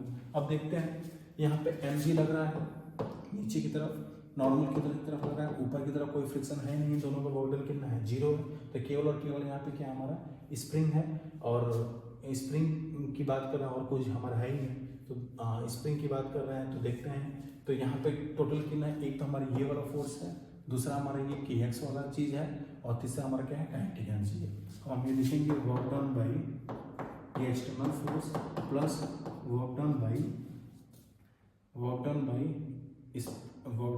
स्प्रिंग फोर्स बराबर के फाइनल माइनस क्या हो जाएगा, के initial. Work done by external force F into x, कितने दूर तक जा रहा है हमारा, एफ बाई कितना हो जाएगा, के। एफ बाई कितना हो जाएगा के, प्लस वर्क डन बाई क्या हो जाएगा स्प्रिंग फोर्स। स्प्रिंग फोर्स की अगर बात करें तो स्प्रिंग फोर्स का वर्क डन निकालने के लिए इंटीग्रेशन करना पड़ेगा, तो वो चीज़ यूज करो, यू इनिशियल माइनस का यू कितना होता है फाइनल बराबर के फाइनल माइनस का क्या होता है के इनिशियल। अब देखो यहाँ पे ये हो जाएगा एफ स्क्वायर अपन कितना हो जाएगा के प्लस का you initial minus you final. शुरुआती में कोई भी इलोंगेशन नहीं था तो कितना होगा 0 माइनस की यू फाइनल। यू फाइनल करेंगे तो इलोंगेशन कितना होगा एक्स, तो ये हो जाएगा हाफ के एक्स स्क्वायर, और एक्स की वैल्यू कितनी है एफ स्क्वायर अपन कितना हो जाएगा के स्क्वायर, ठीक है, बराबर के final maximum velocity. Maximum velocity ये बतानी है तो हम लिख देंगे हाफ एम वी मैक्स का क्या लिखना है हमको स्क्वायर प्लस के इनिशियल। शुरुआत में ये रेस्ट पे था तो कितना हो जाएगा 0। बस इसी को सॉल्व करेंगे हमारे पास क्या आ जाएगी आंसर आ जाएगी। ध्यान से देखकर देखिए इसे के क्या हो गया कैंसिल, ये एफ स्क्वायर बाई के है, ये एफ स्क्वायर बाई 2 के, एक में से आधा घटाएंगे तो आधा हो जाएगा, ये हो जाएगा एफ स्क्वायर अपॉन 2 के बराबर क्या हो जाएगा हाफ एम वी मैक्स से क्या हो जाएगा हमारा स्क्वायर। अब 2 से 2 क्या हो गया कैंसिल, एम कहाँ आएगा नीचे, तो वी मैक्स बराबर कितना हो जाएगा हमारा F square, V max under root लेंगे तो ये हो जाएगा एफ स्क्वायर, नीचे क्या हो जाएगा एम इंटू कितना हो जाएगा के, और this is our answer, V बाहर आ जाएगा, एफ बाहर आ जाएगा तो ये हो जाएगा हमारा F upon under root M into T. यही हमारे पास क्या है मैक्सिमम क्या है वेलोसिटी। अच्छी क्वेश्चन थी। अब बोल रहा है कि यहाँ से रिलीज किए हैं रेस्ट से स्मूथ सरफेस से find the velocity of the body at point B. जब ये यहाँ पे आ जाएगा तो इसकी यहाँ पे वेलोसिटी बतानी है, सिंपल है। यहाँ पे नॉर्मल लग रहा है तो नॉर्मल की वैल्यू हम जानते हैं वर्क डन बाई नॉर्मल 0 होगा, तो इसमें डिक्रीज इन पोटेंशियल एनर्जी बराबर इंक्रीज इन क्या हो जाएगा काइनेटिक एनर्जी होगा। अब बोल रहा मान लीजिए इसका रेडियस कितना है r है, तो यहाँ से यहाँ तक कि ये कितना होगा r होगा। अब ये r है, ये 45 है, तो ये हो जाएगा r cos 45, और ये हो जाएगा हमारा r साइन कितना हो जाएगा 45। अब r साइन 45 का मतलब क्या हो जाएगा r बाई रूट कितना हो जाएगा 2, तो टोटल कितना यहाँ से यहाँ तक लेंथ कितना हो गया हमारा r बाई रूट 2 प्लस कितना हो गया r, और यही हमारा डिक्रीज इन क्या हमारा पोटेंशियल एनर्जी है, जो कि इंक्रीज इन क्या हो जाएगा काइनेटिक एनर्जी होगा। तो सीधे लिखेंगे हमारा M G r plus r by under root कितना हो जाएगा 2 बराबर कितना हो जाएगा हाफ एम कितना हो जाएगा वी स्क्वायर, यहाँ से वैल्यू किसकी आ जाएगी बी की आ जाएगी। अब बोल रहा है कि यहाँ से जेंटली पुश का मतलब यहाँ इसकी वेलोसिटी कितनी है 0 है। फाइंड जब ये बी पॉइंट होगा तो इसकी वेलोसिटी बतानी है, तो जाहिर सी बात है इसमें बस इतना ही डिक्रीज इन पोटेंशियल एनर्जी होगा, जितना डिक्रीज इन पोटेंशियल एनर्जी होगा उतना ही इंक्रीज इन क्या होगा काइनेटिक एनर्जी होगा। तो मान लीजिए इसके पास वेलोसिटी कितनी है v है, तो लिखेंगे डिक्रीज इन पोटेंशियल एनर्जी। अब ये 1 है ये 0.5 है, तो ये कितना हो जाएगा 0.5, तो ये हो जाएगा decrease in potential energy M G H, G की वैल्यू कितनी एम जी एच, जी की वैल्यू 10 और एच की वैल्यू क्या होगा 0 कितना हो गया 5। ये डिक्रीज इन काइनेटिक एनर्जी बराबर क्या होगा इंक्रीज इन पोटेंशियल एनर्जी। यहाँ इसकी वेलोसिटी 0 है तो potential decrease in potential energy बराबर होगा इंक्रीज इन काइनेटिक एनर्जी। तो यहाँ इसकी 0 है, यहाँ है हमारी हाफ एम, फिर कितना हो जाएगा वी स्क्वायर, ये एम से एम क्या हो जाएगा कैंसिल, ये हो जाएगा 5, फिर इधर आगे हो जाएगा 2, फिर कितना हो जाएगा वी स्क्वायर, तो वी की वैल्यू कितना हो जाएगा कितना हो जाएगा 10 मीटर पर सेकेंड, 10 मीटर पर कितना आ जाएगा सेकेंड। फिर बोल रहा है कि एक एम मास का ब्लॉक है, हाइट 10 है, when platform is depressed by the distance of h/2 find के। इस के की वैल्यू बतानी है h/2। अब h/2 10 है तो कितना हो जाएगा 5 हो जाएगा। अब जाहिर सी बात है ये यहाँ तक आया, फिर डिप्रेस कितना हो गया हमारा 5 सेंटीमीटर, तो ये 5 सेंटीमीटर। अब ज़्यादा ध्यान से देखें, यहाँ से यहाँ तक आने में एक ही चीज़ घटी, वो घटी क्या हमारी पोटेंशियल एनर्जी ग्रेविटेशन की, तो वो कितना हो जाएगा एम जी एच, और बढ़ा क्या क्या इसकी काइनेटिक एनर्जी बढ़ गया। When the platform is depressed by the distance, तो फाइंड द के फाइंड द के